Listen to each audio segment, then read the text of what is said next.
तत्वात् श्रद्धानं सम्यक् दर्शनं तन्निसर्गा दधिगमाद्वा जीवाजीवाश्रव वंद संवर निर्जरा मोक्षास्तत्वम् नाव स्थापना द्रव्य भावतस्तन्यासः प्रमाण नयै रधिगमः निर्देश स्वामित्व साधनाधिकरण स्थिति विधानतः सत्संख्याचित स्पर्शन कालांतर भावाल बहुत्वैश्च मति सुरतावधि मन पर्याय केवलानि ज्ञानम तत्प्रमाणे आद्ये प्रयोक्षम प्रत्यक्ष मन्यत मति स्मृति संज्ञा चिंता विनिबोध इत्यनर्थांतरम तदिंद्रिया निंद्रिये निमित्तम अवग्रहे हावाय धारणः बहुविक्षिप्राण्ये श्रितानुक्त ध्रुवाणां क्षेत्राणाम् अर्थस्य व्यंजनस्य अवग्रह न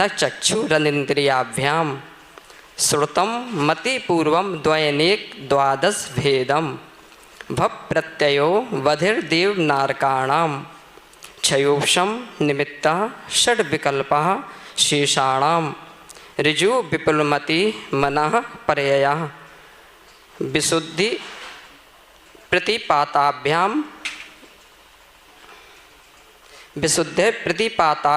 तद्विशेषः विशुद्धि क्षेत्र स्वामी विषयोभ्यो बधि मनः पर्ययो मति श्रुत्यो निबंध्यो द्रव्येषु सर्वपर्यायेषु रूपेश ववधे तदनंत भागे मना पर्ययस्य सर्वद्रव्य पर्यायेषु केवलस्य एकादीनि भाज्यानि युक्तपदे कस्मिन्ना चतुर्भ्या मति सुरतावदयो विपर्ययश्च सदस्तु रविशेषा यदक्षोपलब्धे ऋण्वत् नैगम संग्रह व्यवहारर्जु सूत्र शब्द समभिरूढ़ैवं भूता नयाः इति तत्वार्थ सूत्रे मोक्षशास्त्रे प्रथमो अध्याय। नमो नमः।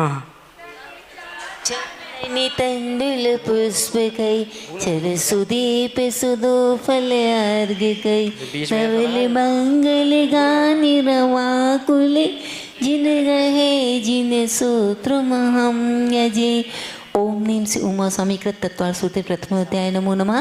अर्घ्यम निर्वपामिति स्वाहा। द्वितीय अध्याय। औपसमीक्षायुकौ भावौ मिश्रस्य जीवस्य स्वतत्वमोदैक पारिणामकौ च द्विनवाष्टादशेकविंशति त्रिभेदा यथाक्रमं सम्यक्त चारित्रे ज्ञान दर्शन दान लाभ भोगोपभोग वीर्याणि च ज्ञान दर्शन लब्धयश्चतुस्त्रिपंचभेदा सम्यक्त चारित्र संयमा संयमाश्च गति कषायलिंग मिथ्या दर्शना ज्ञाना संयता सिद्धिलेश्याश्चतुश्चतुस्त्रयी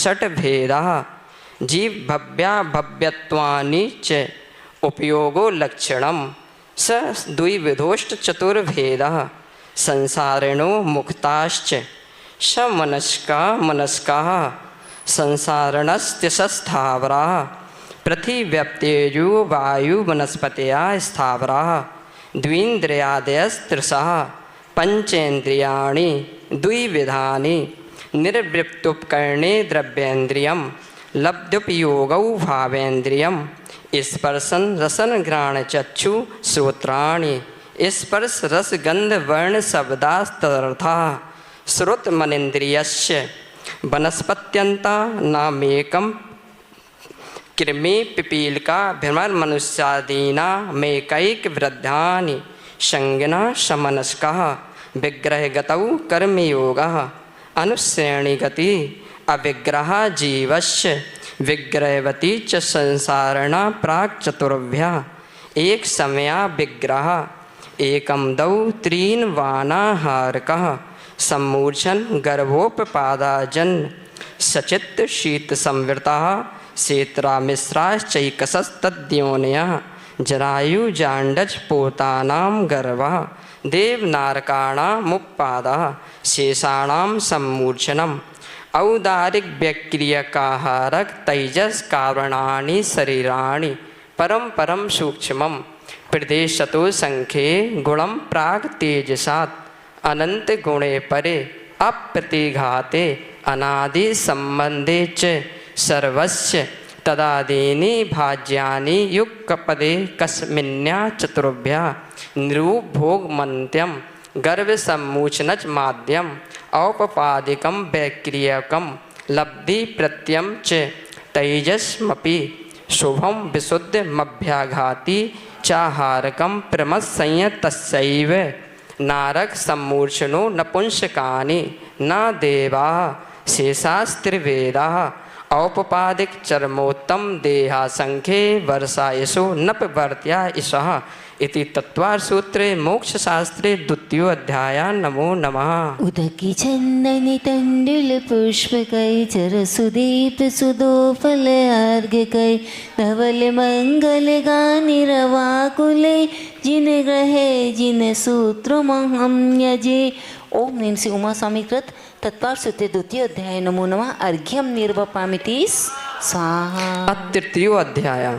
रत्न शर्करा पालका पंक धूम तमो महात्मा प्रभा भूमयो गणाम्बु वाताकाश प्रतिष्ठा सप्ताधोदा तासु त्रिंशत् पंचविंशति पंचदश दश त्रि पंचोनेक नरक सत्सहस्राणि पंचचैव यथाक्रमम् नारका नित्या सुप्तरलेस्या परिणाम देह वेदना विक्रिया परस्परोदीरिदुःखः संक्लिष्टासुरोदीरित दुःखास् प्राक् चतुर्थ्या तेष्वेक त्रि सप्त दश सप्तदश द्वाविंशति त्रयस्त्रिंशत् सागरोपमा सत्त्वानां परा स्थितिः जम्बूद्वीप लम्बोदादया शुभनामानो द्वीप समुद्रः दुर्दुर्विष्कम्भः पूर्व परिक्षेपणो बलया कृत्या तन्मध्ये मेरु नाभिर्वृत्तो योजन सत्सहस्र विष्कम्भो जम्बूद्वीपः भरत हेमवत हरिविदे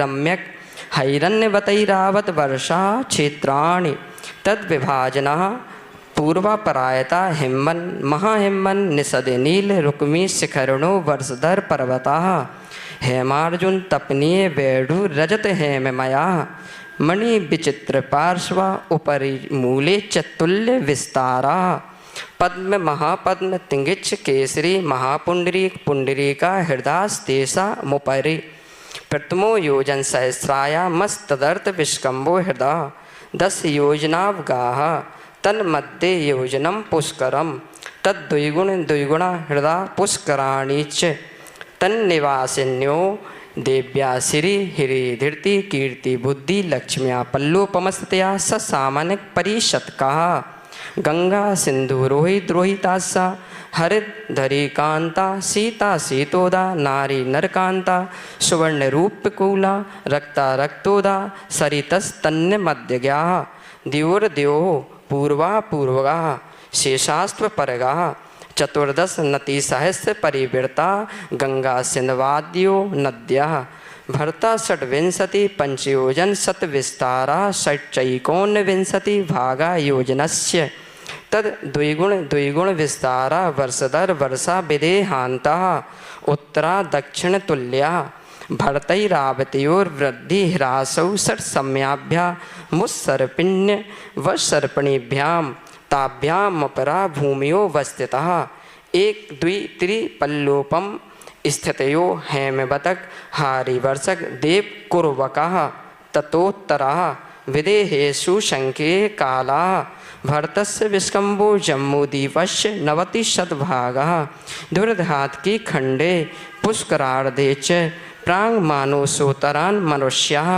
आर्या मलेक्षाश्च भरतैरावत विदेहा कर्मभूम्योन्यत देव कुरुत्तर कुरुभ्यः निर्स्थिति परावरे तिरिपल्लोपमांतर मुहूर्ते त्र्यग्योनि जानां च इति तत्त्वसूत्रे मोक्षशास्त्रे तृतीयोऽध्यायः।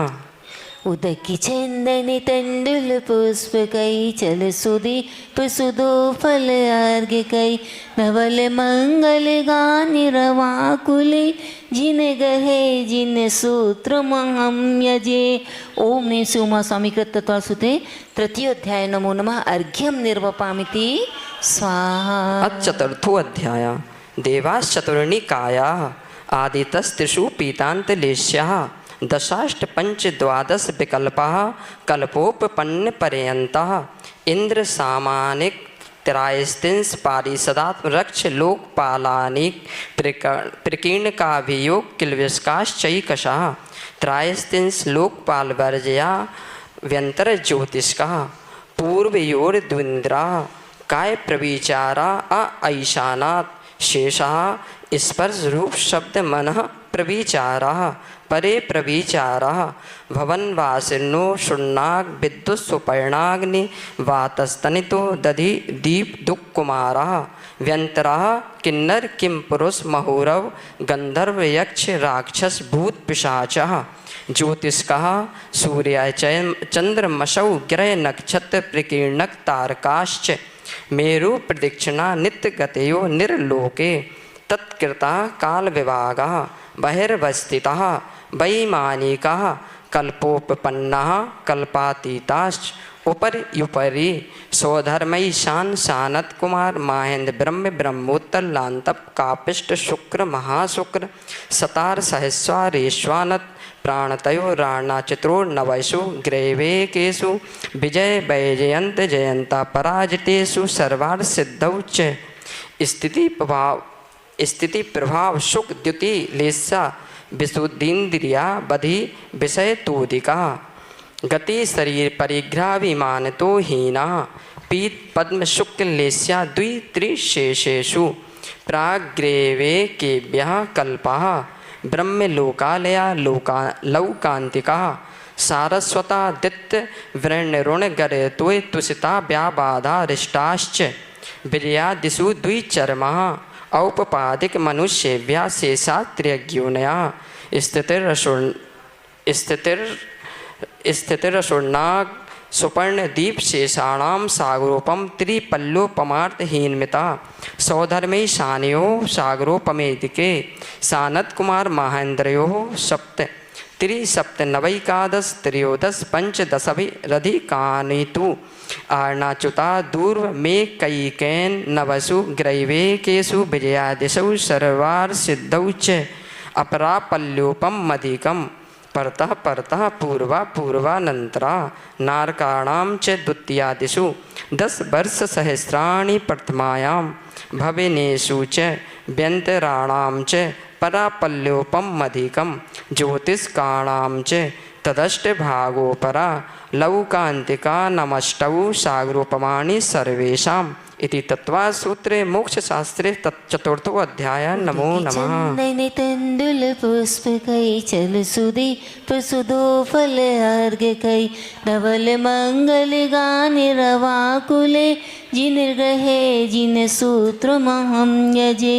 ओम नीम सोमा समीकृत तत्वार्थी सूत्र चतुर्थो तृतीय अध्याय नमो नमः अर्घ्यम निरूपामिति। चतुर्थो अध्याय नमो नमः।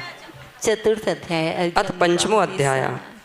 अजीब काया धर्माकाश पुद्गला द्रव्याणि जीवाश्च नित्यावस्थितान् रूपाणि रूपणः पुद्गलाः आकाशादेक द्रव्याणि निष्क्रियाणि च असंख्याः प्रदेशा धर्माधर्मैक जीवानाम् आकाशस्यानन्तः संख्याश्च पुद्गलानां नाडो लोकाकाशेऽवगाः धर्माधर्मयोः कृत्स्ने एक प्रदेशादिषु भाज्यः पुद्गलानाम् असंख्ये भागादिषु जीवानां प्रदेश संहार विसर्पाभ्यां प्रदीपवत् गतिस्थत्युपग्रहौ धर्माधर्मयो रूपकाराः आकाशस्यावगाः शरीरवाङ्मनः प्राणापानाः पुद्गलानां सुख दुःख जीवित मरणोपग्रहाश्च परस्परोपग्रहो जीवानां वर्तना परिणाम क्रियाः परत्वे च कालस्य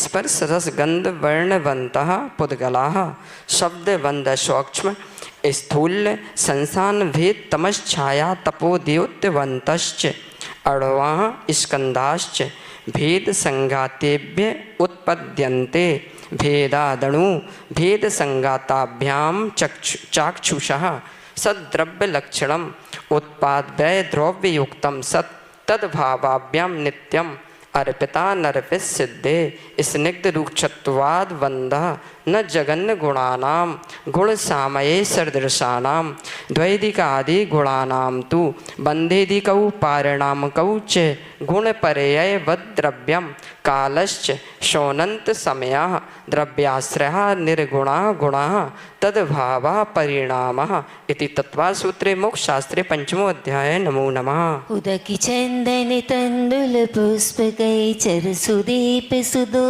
फल अर्घ कई धवल मंगल गान रवा कुले जिन गहे जिन श्रुत महम यजे।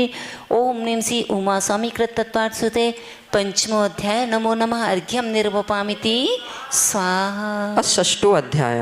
काय वांग मनः कर्मयोगः स आश्रवः शुभा पुण्यस्य शुभा पापस्य स कषाया कषाययो सांप्राय क्रिया पतयोः इंद्रिये कषाया व्रतक क्रियाः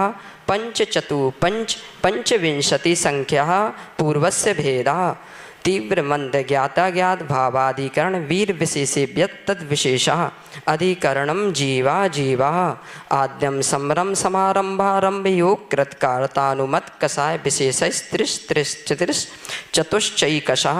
निर्वर्तना निक्षेप संयोग निसर्गा द्वि चतुर्द्वि त्रिभेदा परम तत्प्रदोष निहनम मासरायंत्राया साधनोपघाता ज्ञान दर्शना वर्णयो दुख शोकतापा क्रंदन वद परिदेव नान्यात परोभव स्थानान्य सद्वेद्यश्च भूत वृत्तानुकंपा दान सराग संयमादि योगा शांति शौचमिति सद्वेद्यश्च केवली श्रुत संग धर्म देवावर्णवादो दर्शन मोहस्य कषायो दया तीव्र परिणामाश्चारित्र मोहस्य वहवारंभ परिग्रहत्वं नारकस्यायुषः माया तैरज्ञो नस्य अल्पारं परिग्रहत्वं मानुषस्य स्वभाव मार्दवं च निःशील वृतत्वं च सर्वेषां सराग संयम संयमा संयमा काम निर्जरा बाल तपांसी दैवस्य सम्यक्त्वं च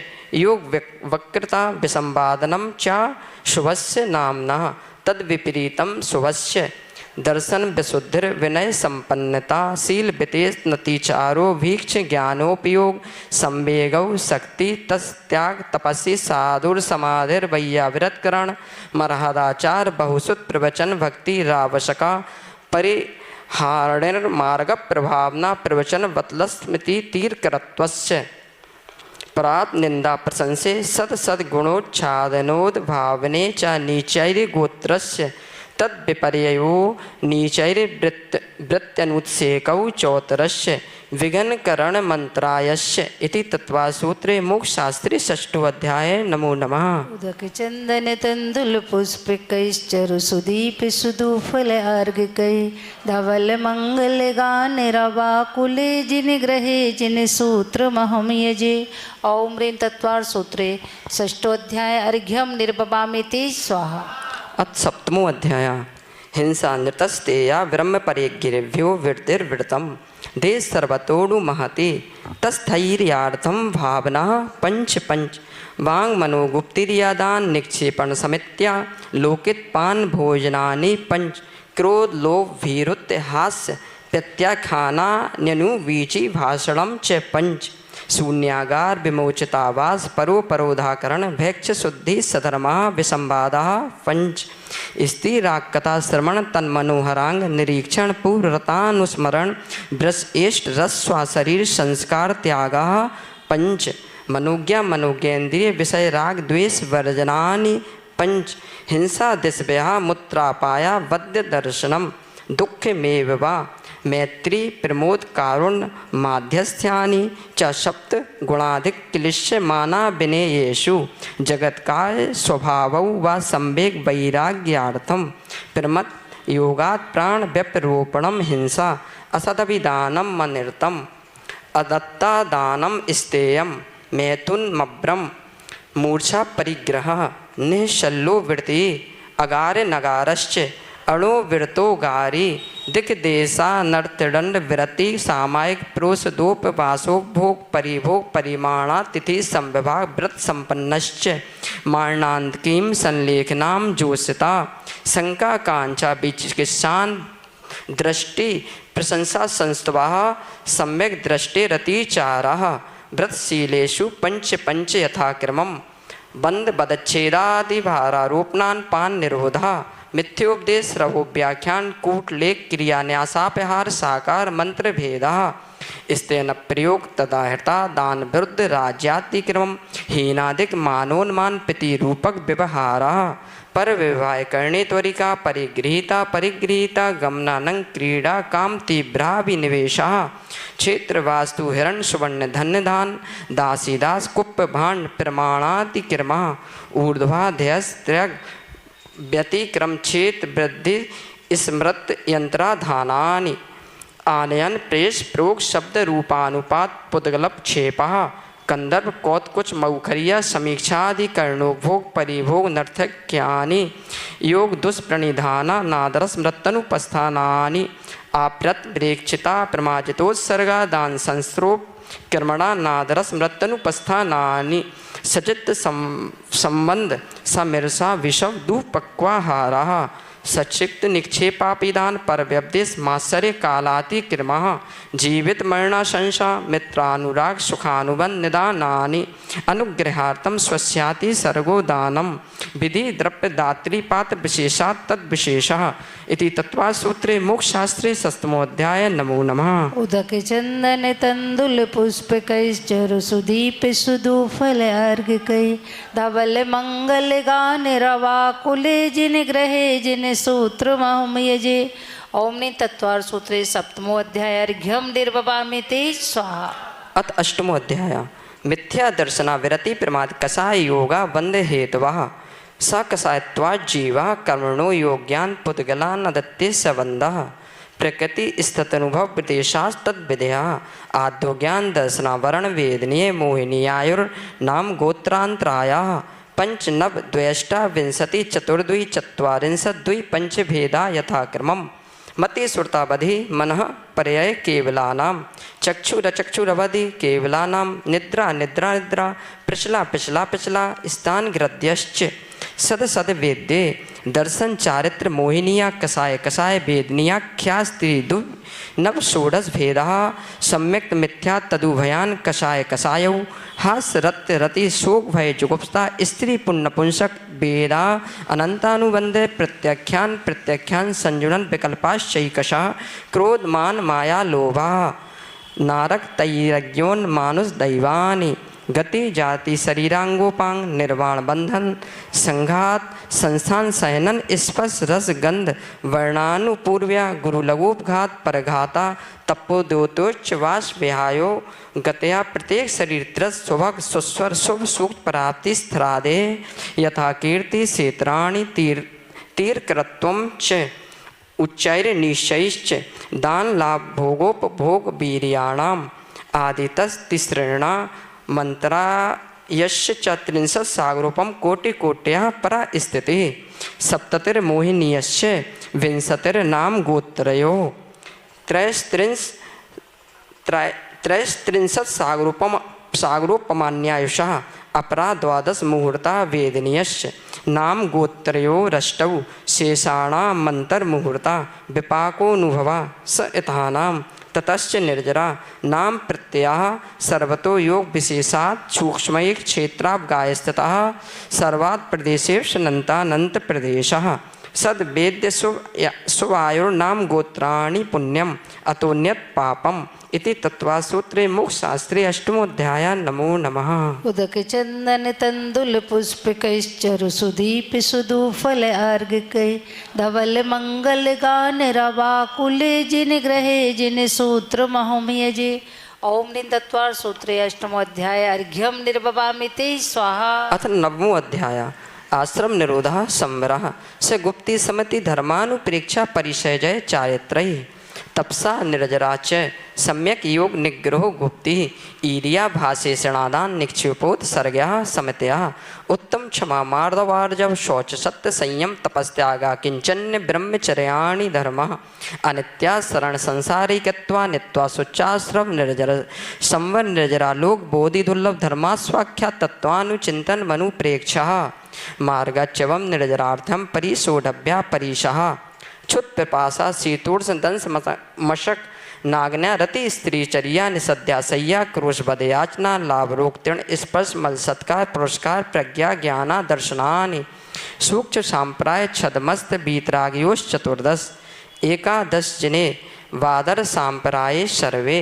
ज्ञानावर्णे प्रज्ञा ज्ञाने दर्शन मोहांतराय ययोरदर्शना लाभौ चारित्र मोहे नागना रति स्त्री निषद्या क्रोश याचना सत्कार पुरस्कारा वेदनीय शेषः एकादयो भाज्या युगपदे कस्मिन्नैकोन विंशतिः सामायिक कच्छितोपस्थापना परिहार विशुद्धि सूक्ष्म सांप्राय यथाख्यात मिति चारित्रम अनसनाव मौदर्य वृत्ति परिसंख्यान रस परित्याग विविक्त सय्यासन काय क्लेशा व्यायाम तपः प्रायश्चित विनय वैयाव्रत स्वाध्याय विसर्ग ध्याना नित्तुरम नप चतुर्दश पंच द्विभेदा यथाक्रमं प्राग ध्यानात् आलोचन प्रतिक्रमण तदुभय विवेक विसर्ग तपश्चेत परिहारोपस्थापना ज्ञान दर्शन चारित्रोपचारा आचारोपाध्याय तपस्वी शैक्षण ज्ञान गण कुल संग साधु मनोज्ञानाम वासना प्रक्षणानुप्रेक्षामनाय धर्मोपदेशः बाह्याभ्यंतरोपध्यो उत्तम सहननैकार्ग चिंता निरोधो ध्यान मांतर मुहूर्तात् आर्त रौद्र धर्म शुक्लानि परे मोक्ष हेतु आर्तमम नोज्ञ संप्रयोगे तद्विप्रयोगाय स्मृति समन्वाहारः विपरीतम मनोज्ञस्य वेदनायाश्च निदानं च तद्विरद्देश विरत प्रमत संयतानाम हिंसा नृतस्ते विषय संरक्षिणभो रोतमव्रत विरतयो आज्ञापाय विपाक संस्थान विचयाय धर्म्यम शुक्ले चाद्य पूर्वविदा परे केवलिना पृथक त्वयि कर्त वितर्क सूक्ष्म क्रिया प्रतिपाति विव्रत क्रिया निर्वर्तिनी त्रिक योग काय योगा योगानाम एकाश्रय सवितर्क विचारे पूर्वे अविचारम द्वितीयम वितर्का श्रुतम विचारोर्थ व्यंजन योग संक्रांति सम्यक दृष्टि श्रावक वृंतानंद वियोजक दर्शन मोह छपकोप समकोप शांत मोह छपक क्षीण मोह जना क्रमशो संख्ये गुण निर्जरा पुलाग बकुश कुशील निर्गंत स्नात का निर्ग्रंथः संयम श्रुत प्रतिसेवना तीर्थलिंग लेस्यु पादस्थान विकल्पतः साध्यः इति तत्वासूत्रे मोक्षशास्त्रे नमो अध्याय नमो नमः। उदक चंदन तंदुल पुष्प कई चरु सुदीप सुदू फल अर्घ कही धवल मंगल गान रवा कुले जिन ग्रहे जिन सूत्र महोम्यजे ओम ह्रीं तत्वार सूत्रे नमो अध्याय अर्घ्यम निर्वपामिति स्वाहा। अथ 10वां अध्याय मोक्ष ज्ञान दर्शना वर्णांतराय छाच केवलम बंध हेत्व भाव नजराभ्याम कृष्ण कर्म विप्र मोक्षो मोक्षः औपशमिकादि भव्यत्वानां च अन्यत्र केवल सम्यक्त ज्ञान दर्शन सिद्धत्वेभ्यः तदनंतर मूर्धम गच्छत्या लोकांतात् पूर्व प्रयोगा दशगंधत्वात् बदच्छेदात् तथा गति परिणामाश्च आविद्य कुलाल चक्रवत व्यपगत लेपा लाभु बदैरण्य बीज बदग्नि शिखावश्च धर्मास्तिकाया भावात् क्षेत्र काल गति लिंग तीर्थ चारित्र प्रत्येक बुद्ध बोधित ज्ञानावगाहनांतर संख्याल बहुत्वता साध्यः इति तत्वार सूत्रे मोक्ष शास्त्रे 10वां अध्याय नमो नमः। उदक चंदन तंदुल पुष्प कैश्चरु सुदीप सुदू फल अर्घ कै धवल मंगल गान रवा कुले जिन ग्रहे जिन सूत्र महोम यजे ओम ह्रीं तत्वार सूत्रे 10वां अध्याय अर्घ्यम निर्वपामिति स्वाहा। अक्षर मात्र अक्षर मात्र अक्षर मात्र पढ़ो ना। संधि विवर्जित रेफम साधुभिरत्र मम क्षमितव्यं को न विमोयति शास्त्रसमुद्रे दशाध्याये परिच्छिन्ने तत्त्वार्थे पठते सदि फलं स्यादुपवासस्य भाषितं मुनिपुङ्गवे तत्त्वसूत्रकर्तारं ग्रद्भिक्षोपलक्षितं वन्दे गणेश संजात उमा स्वामी मुनीश्वरम। जय बोलो संश्रोमणी 108 आचार्य भगवान विद्यासागर जी महामुनिराज की, निर्यापक श्रमण मुनि श्री योग सागर जी महाराज की, 3 कम 9 करोड़ महामुनिराजों की। निष्ठापन वेलायाम कायेश्वर कर्म में नाम पूर्वाचार्यानुक्रमेण सकल कर्म क्षयार्थम भाव पूजा वंदना स्तव समेतम श्रीमद श्रुत भक्ति कायोत्सर्गम करोम्यहम्।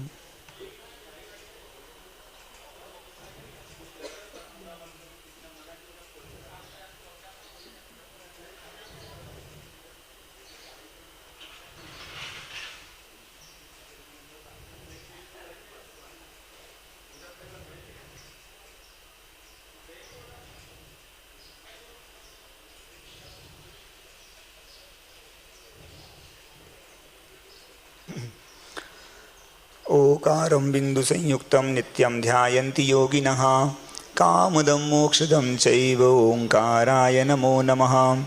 अविरल शब्द घनौघो प्रक्षालित सकल भूतल कलंका मुनिभिरुपासित तीर्था सरस्वती हरतु नो दुरितम्। अज्ञानतिमिरान्धानां ज्ञानाञ्जनशलाकया चक्षुरुन्मीलितं येन तस्मै श्रीगुरुवे नमः। परम गुरुभ्यो नमः परम्पराचार्य गुरुभ्यो नमः। सकल कलुष विध्वंसकं श्रेयसां परिवर्धकं धर्म संबंधकं भव्य जीवमनः प्रतिबोधकारकमिदं शास्त्रं श्री तत्वार्थ सूत्र ग्रंथ नामधेयम्। अस्य मूल ग्रंथ कर्तारः श्री सर्वज्ञ देवाः तदुत्तर ग्रंथ कर्तारः श्री गणधर देवाः प्रतिगणधर देवाः। तेषां वचोनुसारमासाद्य श्रीमद् आचार्य प्रवर श्री उमा स्वामी जी देवैः विरचितं मंगलं भगवान वीरो मंगलं गौतमो गणी मंगलं कुंदकुंदाद्यो जैन धर्मोस्तु मंगलं। सर्वमंगलमांगल्यं सर्वकल्याणकारकं प्रधानं सर्वधर्माणां जैनं जयतु शासनम्। कोटिशतं 12 चैव कोट्यो लक्षाणि अशीतिस्त्रिधिकानि चैव पंचाशदष्टौ च सहस्रसंख्य मेतश्रुतं पंचपदं नमामि। अर्हन्त भासियत्थं गणहर देवीं गन्थियं सम्मं प्रणमामि भक्तियुक्तो शुद्धनाणमहो वहिं शिरसा। इक्षामि भन्ते सुधभक्ति काउसगोको तत्सालोचयुम् अंगो वंग पैनय पाहुडय परियम्मि शुद्ध पड़मानि युगपुगय शूलिया शैव शुद्धत्थ्वी धम्म कहायं सयानिच्चिकालमंचे मी पूजे मी वंदामि नमंसामि। दुःखौ कमखौ बोहिलाहो सुगैगम नम समाहि मरणं जिनगुण संपत्ति हो दुमध्यम। अथ आपराहनिक स्वाध्याय वेलायां पूर्वाचार्यानुक्रमेण सकल कर्म क्षयार्थं भाव पूजा वंदना स्तव समेतं श्रीमदे आचार्य भक्ति कायोत्सर्गं करोम्यहम्।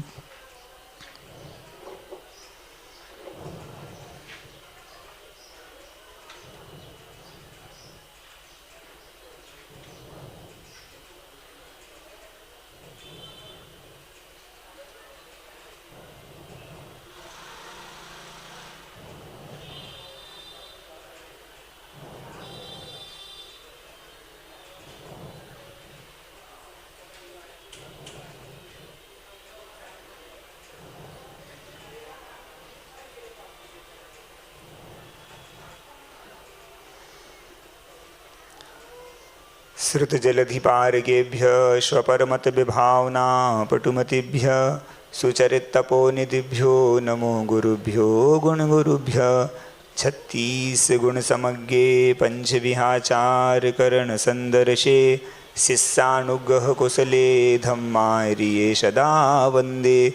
गुरुभक्ति संयमेन यतरन्ति संसारसायरं घोरं छिन्नन्ति यट्ठिकम्मं जम्मनमरणं न पावेन्ति ये नित्यं व्रतमन्त्रहोमनिरता ध्यानाग्निहोत्राकुला षट्कर्माभिरतास्तपोधनधनाः साधुक्रियाः साधवाः शीलप्रावरणा गुणप्रहरणाश्चन्द्रार्कतेजोधिकाः मोक्षद्वारकपाटपाटनभटाः प्रीणन्तु मां साधवः गुरुवः पान्तु नो नित्यं ज्ञानदर्शननायकाः चारित्रार्णवगम्भीरा मोक्षमार्गोपदेशकाः इक्षामि भन्ते आयरीभत्तिकाउ शङ्कुको तस्सालुचुं सम्मनान् सम्मदंसन्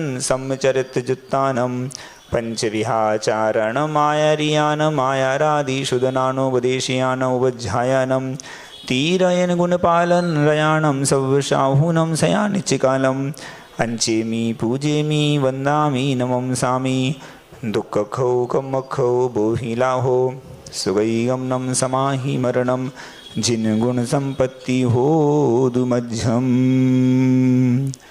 मोक्ष मार्गस्य नेतारं भेत्तारं कर्म भूभृतां ज्ञातारं विश्वतत्त्वानां वन्दे तद्गुण लब्धये।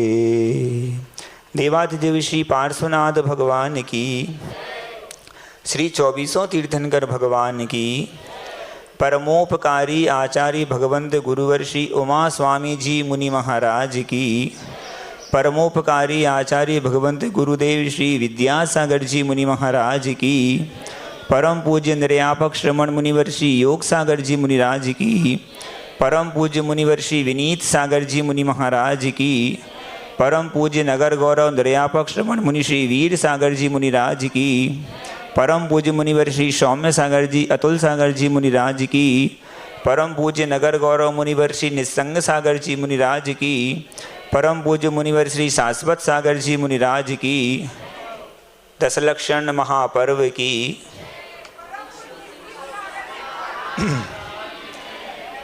हाँ, आज चतुर्थ दिन चतुर्थ अध्याय के अर्थ के लिए मुझे यहाँ पर बैठा दिया गया है।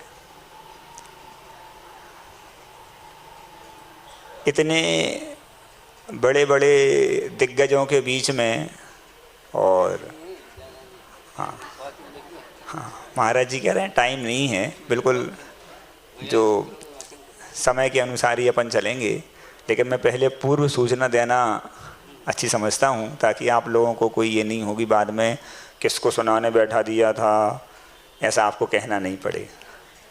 तो इन बड़े बड़े दिग्गजों के बीच में प्रारंभ करते हैं। हाँ, ये तो सब महाराज जी का और आचार्य जी का आशीर्वाद है, उसी के दम पर अपन चालू करते हैं ये चतुर्थ अध्याय। कल परम पूज्य सौम्य सागर मुनिराज ने आपको नरक की यात्रा करा दी, नहीं कराई? अरे थोड़ा यहाँ से कम से थोड़ा ऊपर से कराई तो। फिर नरक की यात्रा के बाद अच्छा ऐसा सब कर रहे हैं, पहले नरक नहीं गए क्या? कोई गए हैं ना, फिर क्या याद दिला दिया थोड़ा सा। फिर उस नरक की यात्रा के उपरांत आपको इस मध्यलोक में पूरा का पूरा भ्रमण करा दिया, सारी व्यवस्था बना दी, कितना क्षेत्र आपके अधिकार में है मनुष्यों के। बाद में लड़ाई भिड़ाई नहीं करना, पूरा उन्होंने मानुष उत्तर पर्वत से लेकर के यहाँ तक का आपका क्षेत्र आपके हवाले कर दिया। उसके पश्चात अब उस नरक गति के दुख को अपन ने देख लिया, मनुष्य गति में क्या दुख है क्या सुख है इसको भी समझ लिया। विदेह क्षेत्र की यात्रा भी अपन लोग करके आ गए हैं। अब अपन चलते हैं, जिसकी चाह बहुत सारे लोगों को रहती है, लेकिन जो निर्ग्रंथ श्रवण होते हैं वो उसकी चाह रंच मात्र भी नहीं करते। आचार्य श्री का कहना है यदि कर्म निर्जरा के लिए हम धर्म ध्यान और तपस्या करेंगे तो निश्चित रूप से निर्वाण की प्राप्ति होगी, और उस निर्वाण की प्राप्ति में स्वर्ग जो है वो एक स्टेशन है, वो तो आपको मिलना ही मिलना है ना। जिस प्रकार से कि कोई भी कृषक जब खेती करता है तो उसका लक्ष्य रहता है अनाज की, धान्य की प्राप्ति, भूसा तो उसको मुफ्त में ही मिलता है।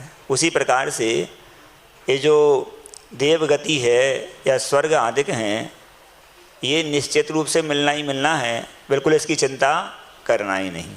तो चलते हैं उस देवगति के वर्णन के लिए। पिछले अध्यायों में आपने सम्यक दर्शन आदि का स्वरूप समझ लिया, जीव के कौन कौन से भाव आदि होते हैं समझ लिया, नरक आदि का वर्णन समझ लिया। अब यहाँ इस चतुर्थ अध्याय में देवगति का वर्णन करते हैं। आचार्य श्री कहते हैं अभी तक जो तीसरे अध्याय में बताया था वो एक प्रकार से एक भौगोलिक स्थिति का वर्णन किया था। अब इस चतुर्थ अध्याय में क्या है, खगोल का वर्णन है। खगोल समझते हैं? खगोल क्या होता है? खगोल मतलब ऊपर जो ऊर्ध्वलोक है ना, उसका वर्णन इस अध्याय में है। देवों का वर्णन है प्रमुखता से, लेकिन इसमें देवों के साथ साथ चारों गतियों के जीवों का वर्णन आने वाला है। प्रमुखता से तो देवों का ही रहेगा, तो उसके लिए अपन आगे देखते हैं। सर्वप्रथम ही सूत्र आता है कि देव कितने प्रकार के होते हैं। देवास चतुर्निकायाः, 4 निकाय वाले होते हैं। कौन? देव। 4 निकाय कौन कौन से होते हैं आगे क्रम से बताएंगे। उसके पहले ये समझ लो कि देव जो होते हैं वह,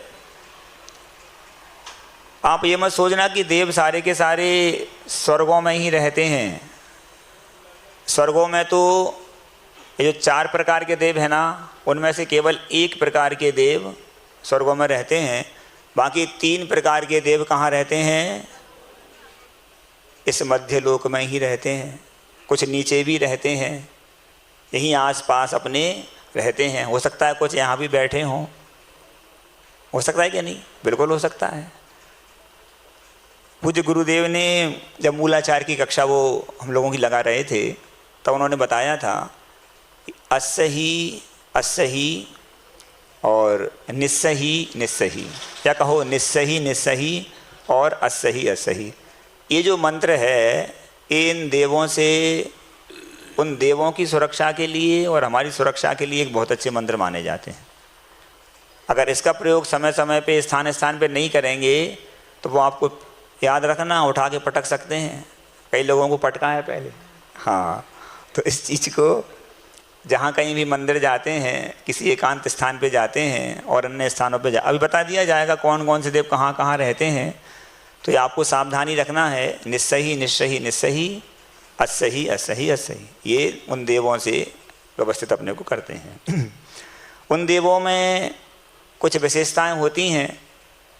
सबसे मुख्य विशेषता तो एक ये रहती है जो हर जगह देखने में आती है। कौन सी महाराज जी?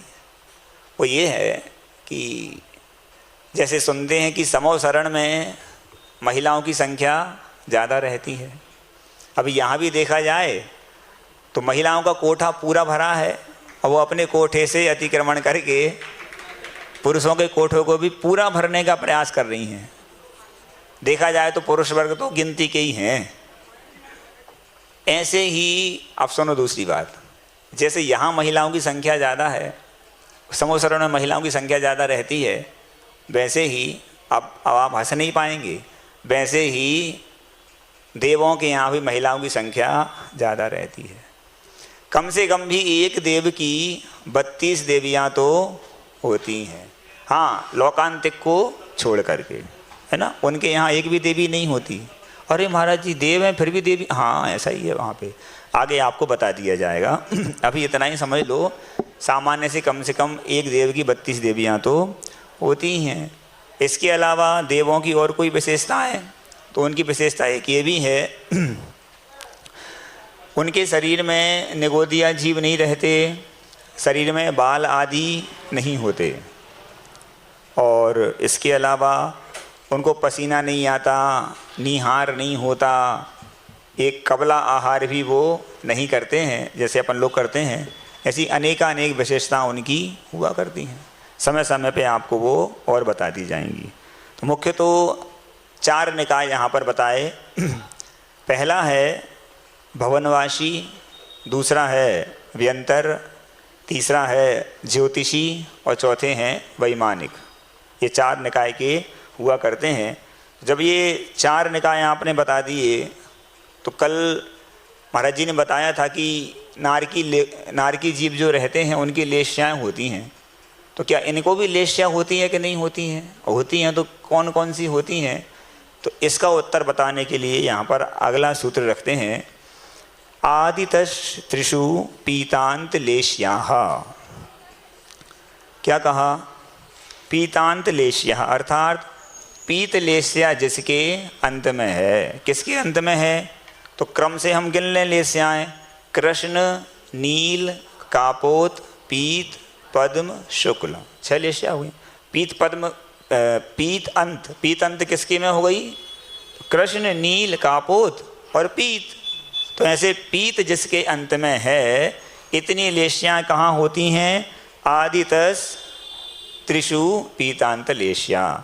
आदि के जो 3 निकाय हैं उनमें कृष्ण, नील, कापोत और पीतलेशिया होती है। इसका विशेष वर्णन आप लोग उसमें से पढ़ लेना, है ना। पूछो तो किस में से, पूछ ही नहीं रहे, किस में से पढ़ लेना। अभी जो कि समय कम है, नहीं तो विशेष बताते, बाद में बता देंगे। अब जो लेशियाँ इनकी हो गई, तो इन जो आपने 4 निकाय बताए, इन निकायों में कोई और भेद प्रभेद हैं क्या? उनको बताने के लिए आगे का सूत्र कहते हैं, दशाष्ट पंच द्वादश विकल्पाः कल्पोपपन्न पर्यन्ताः। कल्पोपपन्न पर्यन्ता क्या कहा? 10, 8, 5 मतलब 5, 12 मतलब 12 है। विकल्प हैं कल्पोपपन्न पर्यन्तः। कल्प कहाँ तक है? तो आचार्य कहते हैं 16 स्वर्ग जो हैं, वहाँ तक के स्वर्गों की, वहाँ तक के विमानों की कल्प संज्ञा है। उसके बाद जो हैं कौन कौन से हैं वो समय पे बता दिए जाएंगे, उनको कल्पातीत कहते हैं, है ना। 16 स्वर्ग जो क्रम से हैं 2-2 के जोड़े में, वहाँ तक की कल्प संज्ञा। तो वहाँ तक जो हैं, वहाँ तक क्या है? 10 भेद वाले, 8 भेद वाले, 5 भेद वाले और 12 भेद वाले। तो किस किस के कैसे कैसे हो गए? तो सबसे पहले कौन से थे? भवनवासी, कितने भेद हो गए? 10 भेद हो गए। दूसरे व्यंतर, कितने भेद हो गए? 8 भेद हो गए। तीसरे ज्योतिषी, कितने भेद हो गए? 5 भेद हो गए। और चौथे वैमानिक, कितने भेद हो गए? 12 भेद हो गए। इस प्रकार से सामान्य से यहाँ पे बता दिया। ये जो भेद हैं, ये भेद इंद्रों की अपेक्षा से वहाँ पर किए गए हैं, और विशेष के लिए हम आगे आपको बाद में बताते हैं। अब जो भेद आपने कर दिए, इन भेदों का कोई और विशेष व्यवस्था है क्या? वो भी सुन लो। इंद्र सामानिक त्रायस्त्रिंस पारिषदात्म रक्ष लोकपालानीक प्रकीर्ण का भी योग्य किल विशिकाश्चैकशाः। इस सूत्र में कहते हैं एक शाह अर्थात उन सारे जो निकाय बताए थे ना 4, उन सारों निकायों में 10 प्रकार की अलग से व्यवस्था है। क्या व्यवस्था है? तो ये है इंद्र, सामानिक, त्रायस्त्रिंस, पारिषद, आत्मरक्ष, लोकपाल, अनीक, प्रकीर्णक, आभियोग्य और किल्विष। ये 10 प्रकार के भेद उन चारों निकायों में होते हैं। कुछ निकायों में नहीं होते, उनको आगे स्वयं आचार्य महाराज बताएंगे। ये होते क्या है इंद्र सामानिक आदि, तो इसको समझते हैं। इंद्र क्या है? इंद्र मतलब जो मुखिया होता है, जो वहाँ पे देवों का मुखिया होता है उसको इंद्र कहते हैं। उसमें मुख्य बात क्या रहती है? जिसकी आज्ञा चलती है, जिसके पास आज्ञा देने का पावर होता है, मुख्य रूप से जिसको सभी लोग मुखिया मानते हैं, उसको वहाँ पे इंद्र कहते हैं।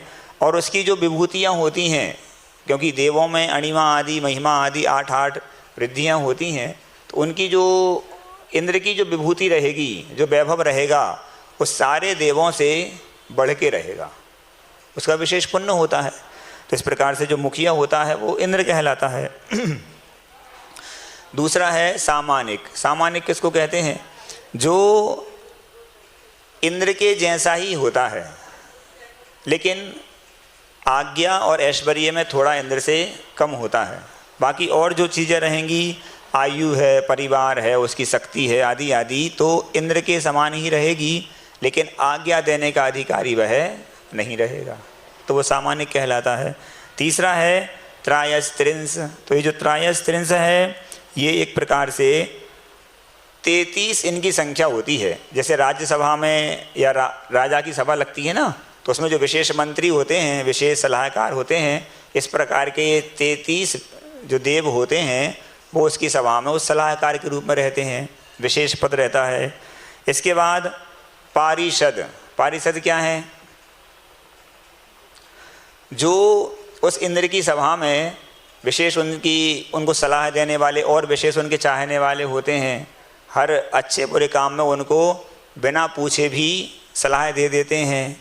इस प्रकार से जो मित्र मंडली जैसे होते हैं वो पारिषद कहलाते हैं। आगे आत्मरक्ष। आत्मरक्ष क्या है? जो इंद्र रहता है ना, इंद्र के एक प्रकार से बॉडीगार्ड। बॉडीगार्ड समझते हो? हाँ, सब समझते हैं महाराज। इस प्रकार से बॉडीगार्ड रहते हैं, वो इंद्र के आत्मरक्ष कहलाते हैं। इसके बाद लोकपाल। लोकपाल क्या है? जो एक प्रकार से यहाँ पे जिसको कोषाध्यक्ष कहते हैं, जो खजांची होता है, कोषाध्यक्ष होता है, वैसे ही वहाँ पे भी उस, हालांकि वहाँ ऐसा कोई व्यवस्था नहीं होगी, लेकिन इसके बाद भी एक पोस्ट तो वहाँ पे उस प्रकार की रहती है, जिसको लोकपाल कहते हैं। और अनीक। अनीक अर्थात जो उनकी सेना होती है, तो वहाँ सेना का क्या काम है? लड़ने भिड़ने तो जाना नहीं है, लड़ने फिरने भले नहीं जाना है। इसके बाद भी राजा का जो वैभव रहता है वो पूरा पूरा वहाँ पे रहेगा। लड़ने भिड़ने किसी से जाना ही नहीं है, कोई किसी राज्य का अतिक्रमण कर नहीं सकता, सबकी व्यवस्थाएं अलग अलग हैं। लेकिन इसके बाद भी राजा का जो वैभव रहता है, उस वैभव के अनुसार उसकी सेना वहाँ पर होती है। और प्रकीर्णक। प्रकीर्णक का अर्थ क्या है? प्रकीर्णक अर्थात जो सामान्य जनता होती है, मतलब जो सामान्य देव होते हैं, उनको प्रकीर्णक कहते हैं। मतलब राजा के राज्य में सामान्य जनता नहीं होती क्या? वैसे ही जो वहाँ सामान्य देव देवी हैं वो सब क्या कहलाएंगे? प्रकीर्णक कहलाएंगे। इसके बाद आभियोग्य। आभियोग्य क्या है? जो देव वहाँ पर एक दास के समान होते हैं, या जैसे जब कभी इंद्र आदि को कहीं जाना है तो उनको, किसको? आभियोग्य जाति के जो देव हैं उनको वाहन बनना पड़ता है। इंद्र ने आदेश कर दिए, चलो ऐरावत हाथी जी, कुछ और बन जाओ जी। सोचो वहाँ देवगति में भी कितना मानसिक त्रास है। कहने को देव हैं, लेकिन इंद्र ने कह दिया चलो ये बन जाओ, घोड़ा बन जाओ, कुत्ता बन जाओ, बनना पड़ेगा। ऐसा क्यों? ऐसा ही है। जिसने यहाँ पे कुछ पुण्य किया है, लेकिन उसमें कुछ ना कुछ गड़बड़ियाँ की हैं, तो उसके आधार पे उसको वहाँ ऐसी गति मिलती है। और अंतिम है किलबिश। ये और ख़तरनाक है। कैसा ख़तरनाक है कि उसको, उस देव को राजा की जो सभा है या विशेष स्थान है, वहाँ पे अंदर आने नहीं देंगे। तुम बाहर से ही करोगे, अंदर नहीं आने देंगे। इस प्रकार से ये 10 व्यवस्थाएं उन देवों में भी हुआ करती हैं। तो देव बन जाना कोई बड़ी बात नहीं समझना, और देव बन जाना बहुत बड़े सुख की बात नहीं समझना।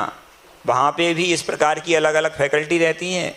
यहाँ से ज़्यादा दुख वहाँ रहता है। यहाँ तो मान लो कोई गड़बड़ हो गई, आपस में बन नहीं रही, छोड़ के चले गए कहीं और जा कर के रहने लगे, पूरे समय कहीं जा भी नहीं सकते। जो किलबिश है वो सोचे हम ये स्वर्ग छोड़ के ही भाग जाएं, हम कहीं और जाके रहने लगें, जा नहीं सकते।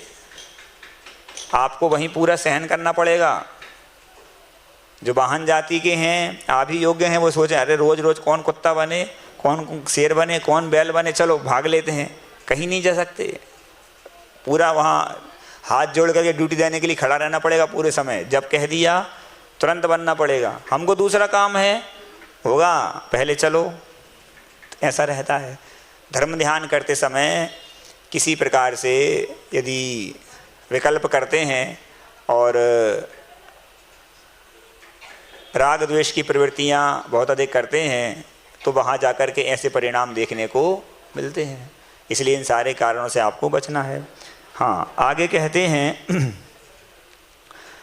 जो 10 प्रकार की आपने क्वालिटियाँ बताई, तो ये सभी जगह रहती हैं या कुछ जगह नहीं रहती, इसको बताने के लिए आगे का सूत्र कहते हैं। त्रायस्त्रिंस लोकपाल वर्जया व्यंतर ज्योतिष कहा। इस सूत्र में कहा जो व्यंतर और ज्योतिष्क हैं, मतलब जो दूसरे निकाय के देव हैं और जो तीसरे निकाय के देव हैं, उन व्यंतरों में और ज्योतिष देवों में त्रायस्त्रिंस और लोकपाल वर्ज्या, मतलब वहाँ पे त्रायस्त्रिंस और लोकपाल नहीं होते। क्यों नहीं होते? तो भाई उस प्रकार का जो वहाँ के इंद्र आदि हैं उनका उस प्रकार का पुण्य नहीं है कि उनको पूरे ये भी मिलें, क्योंकि ये जो रहते हैं दोनों त्रायस्त्रिंस और लोकपाल एक विशेष उस राजा के शुभ चिंतक और हित करने वाले होते हैं। तो वहाँ पे उनका पुण्य ऐसा नहीं है वहाँ के इंद्रों का कि उनको इस प्रकार के लोग भी मिलें। वैभव तो पूरा रहेगा जैसा वहाँ होना चाहिए, लेकिन ये 2 क्वालिटी उनकी सभा में नहीं रहेंगी, त्रायस्त्रिंस नहीं रहेंगे और लोकपाल नहीं रहेंगे। इसके बाद आगे चलते हैं। अब आपने जो इंद्र सामान्य आदि कहे, तो ये तो बता दो कि कौन कौन से स्वर्गों में कौन कौन से देवों के यहाँ पे कितने कितने इंद्र होते हैं, कितने कितने सामान्य होते हैं, सब ये सब बताने के लिए कहते हैं। पूर्वयोर द्विन्द्राहा, पूर्व के जो 2 निकाय होते हैं, कौन कौन से? शुरू के 2, भुवनवासी और व्यंतर। इन 2 निकायों में, इन 2 फैकल्टी में द्विन्द्रा अर्थात 2-2 इंद्र होते हैं। समझ गए? 2-2 इंद्र। अब वहाँ खींचतानी होगी, खींचतानी कुछ नहीं होगी, सबके जो कार्यभार हैं वो अलग अलग बटे हुए हैं। उसी प्रकार से सारी व्यवस्था है। उन दोनों निकायों में 2-2 इंद्र होते हैं। इस प्रकार से अब आगे और पूछते हैं कि उन इंद्रों का और देवों का जो सुख है, अब सब लोग कहते हैं कि देवगति में बहुत सुख है, स्वर्ग में बहुत सुख है, तो वहाँ कैसा कैसा सुख है इसको बताने के लिए आगे का सूत्र कहते हैं। काय प्रविचारा आ ऐशा नाथ। काय प्रविचारा आ ऐशा अर्थात आ ऐशा नाथ, मतलब ऐसान स्वर्ग तक। कौन कौन से हो गए ऐसान तक? स्वधर्म और ईशान 2 हो गए। नहीं, शुरू से लेना है। शुरू से कहाँ से लेना है? भुवनवासी, व्यंतर, ज्योतिषी। इसके बाद ऊपर गए तो सौधर्म और ऐसान। इस सौधर्म ऐसान तक, यहाँ से शुरू से लेकर के सौधर्म ऐसान तक काय प्रविचारा अर्थात वासना के प्रतिकार के लिए वो काय से वासना का प्रतिकार करते हैं, जैसे कि मनुष्यों के यहाँ पे होता है।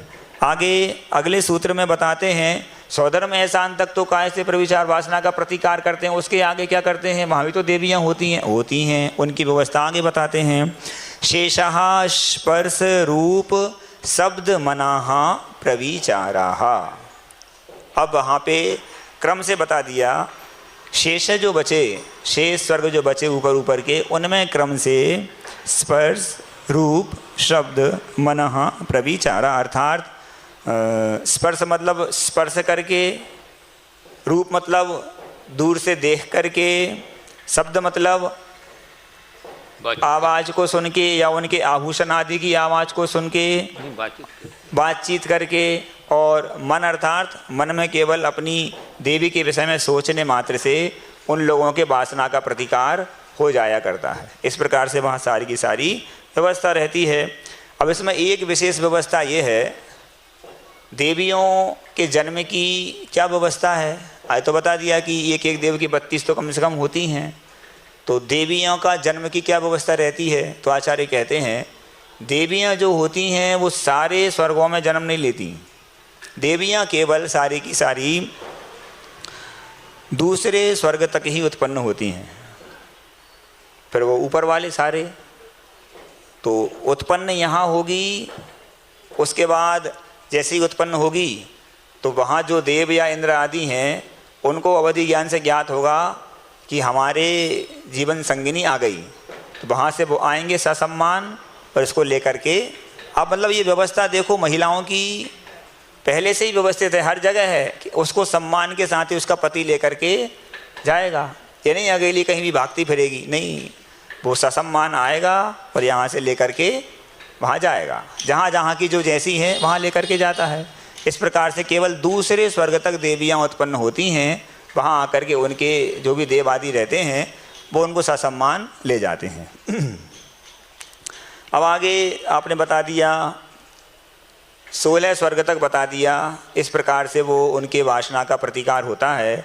अब 16 स्वर्गों से ऊपर भी तो कोई स्वर्ग हैं, वहाँ भी विमान हैं, उनमें क्या व्यवस्था है प्रविचार की, वासना के प्रतिकार की। तो आचार्य कहते हैं परे प्रविचाराः, अर्थात 16 स्वर्गों से ऊपर जो 9 ग्रहवेक हैं, इसके बाद 9 अनुदिश हैं और 5 अनुत्तर विमान हैं, वहाँ पे प्रविचार की व्यवस्था है ही नहीं, वो प्रविचार से वासना से वो परे हैं। इस प्रकार से ये बता दिया। और अब जो सबसे पहले आपने कहा था 4 निकाय होते हैं, कुछ नाम पता ठिकाना उनका बताया ही नहीं है, बता रहे हैं, थोड़ी शांति तो रखो। अब सबसे पहले जो पहला निकाय है भवनवासी, उस पहले निकाय के देवों के नाम बताते हैं। भवनवासिनो सुरनाग विद्युत सुपर्णाग्नि वातस्तनितो दधि द्वीप दिक्कुमाराः। ये जो नाम बता दिए भवनवासी देवों के कौन कौन से भेद होते हैं, यहाँ पर नाम बता दिए। भवनवासियों में भवनवासी असुर, नाग, विद्युत, सुपर्ण, अग्नि, वात, स्तनित, उदधि, द्वीप, दिक्। इसके बाद सबसे अंत में लगा है कुमार। तो कुमार शब्द जो है वो इस सूत्र में अंत दीपक है। अंत दीपक क्या होता है, उस कुमार शब्द को सारे सब के साथ लगा लो। कैसे हो जाएगा, असुर कुमार, नाग कुमार, विद्युत कुमार, इस प्रकार से क्रम क्रम से सबके साथ कुमार शब्द लगा देंगे। इनको कुमार क्यों कहते हैं, तो देव हैं।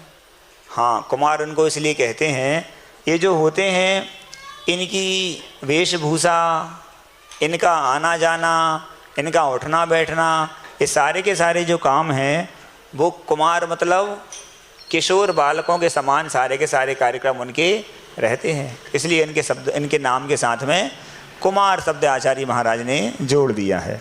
इस प्रकार से चलते हैं।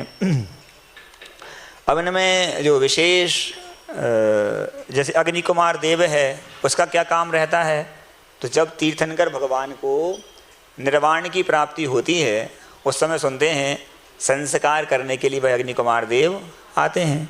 और जैसे वात कुमार देव हैं, तो जब तीर्थंकर भगवान का गमन होता है तो वहाँ जो हवा चलती है उस हवा के द्वारा पूरे वातावरण को विशुद्ध करने का काम वात कुमार देव करते हैं। और जैसे स्नित कुमार देव हैं, स्नित कुमार, उनका क्या रहता है काम, तो वो गंधोदक की वृष्टि किया करते हैं।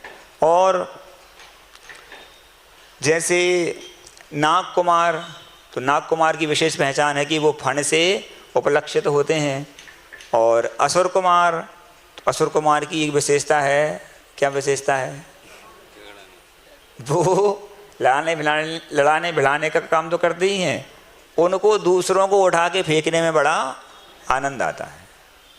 इन सबसे यदि आपको व्यवस्थित काम कराना है तो निश्चय ऐसे ही करते रहना, नहीं तो कभी भी आपको उठा के फेंक दिया जाएगा। हाँ, ये हो गए भवनवासी देवों के 10 भेद। अब आगे भवनवासी देव जो हैं वो रहते कहाँ हैं? तो आचार्य कहते हैं कि वो उनके भवन रहते हैं, उन सुंदर भवनों में भी रहते हैं, और भवनपुर अर्थात द्वीप समुद्रों के, जो कल द्वीप और समुद्र बताए थे ना, उन द्वीप समुद्रों के ऊपर भी रहते हैं। और कुछ उनके आवास जो विशेष सुंदर तालाब होते हैं, पर्वत आदि होते हैं, वहाँ पर भी ये रह सकते हैं, रहते हैं। कुछ बड़े बड़े जो वृक्ष आदि रहते हैं, वहाँ पर भी इनका आवास हो सकता है। इस प्रकार से ये रहते हैं। अब दूसरा निकाय आ गया। पहला तो हो गया भवनवासी। अब दूसरे निकाय के देवों के नाम यहाँ पे बताते हैं। व्यंतराहा किन्नर किमपुरुष महोरग गंधर्व यक्ष राक्षस भूत पिशाचाहा। ये आ गया। भूत पिशाच आदि जो आप लोग सुनते हैं ना, भूत होते हैं, आत्मा भटकती है, तो आत्मा भटकने वाली तो कोई बात कहीं पे होती ही नहीं है। जैसे ही किसी भी जीव ने मरण किया और किसी भी रूप में उसका मरण हुआ, चाहे वो एक्सीडेंट से हुआ हो, चाहे किसी ने आत्महत्या की हो, चाहे किसी ने किसी को धक्का दे दिया हो, चाहे ट्रेन चल गई हो, चाहे कुछ भी हुआ हो, चाहे स्वाभाविक मृत्यु हो, आत्मा कभी किसी की भटकी ही नहीं सकती, ना भटकती। मरण हुआ तुरंत ही जाकर के, मतलब 1 सेकंड तो आपका बहुत हो जाता है, तो 1 सेकंड के असंख्यातवें हिस्से में 4 समय के पहले पहले जाकर के वो जीव अगले स्थान पे जन्म ले लेता है। मतलब 1 सेकंड के असंख्यातवें हिस्से में, 1 सेकंड में तो बहुत समय हो गया, असंख्यात समय हो गए, 4 समय के पहले जाकर के वो जन्म ले लेता है अगले स्थान पे। मतलब जन्म हो ही जाता है, कोई आत्मा भटकने वाली बात रहती नहीं है। फिर महाराज जी वो हम सुनते हैं, वो बच्चे कह रहे थे एक दिन, महाराज जी रात को 12 बजे भूत आते हैं, ऐसा मम्मी ने बताया था। तो भूत वूत कोई नहीं होते, ये जो देव रहते हैं ना, अभी आगे बताते हैं इस सूत्र में क्या कहा। व्यंतरों के नाम बताए, किन्नर किम पुरुष महोरग गंधर्व यक्ष राक्षस भूत और पिशाच। ये जो हैं ये व्यंतर जाति के 8 प्रकार बताए जाते हैं। इनका क्या कार्यक्रम है? तो इनका जो नाम है उसी प्रकार के इनके कार्यक्रम हैं। और जो आप भूत पिशाच आदि कहते हैं, तो कभी कभी जब इनको अपने पूर्व जन्म के विशेष चाहने वालों की याद आती है, तो वो आपको याद दिलाने के लिए आ जाते हैं कि हम थे, अभी भी हम हैं।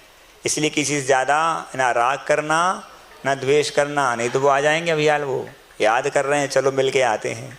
वो मिलने आएंगे तो फिर आपको पसीना आ जाएगा, ये क्या हो गया, कौन आ गया। तो विशेष रूप से इनमें जो किन्नर हैं उनकी गाने आदि में, संगीत आदि में विशेष रुचि होती है। जो किम पुरुष हैं वो वासना के प्रतिकार में हमेशा लगे रहते हैं।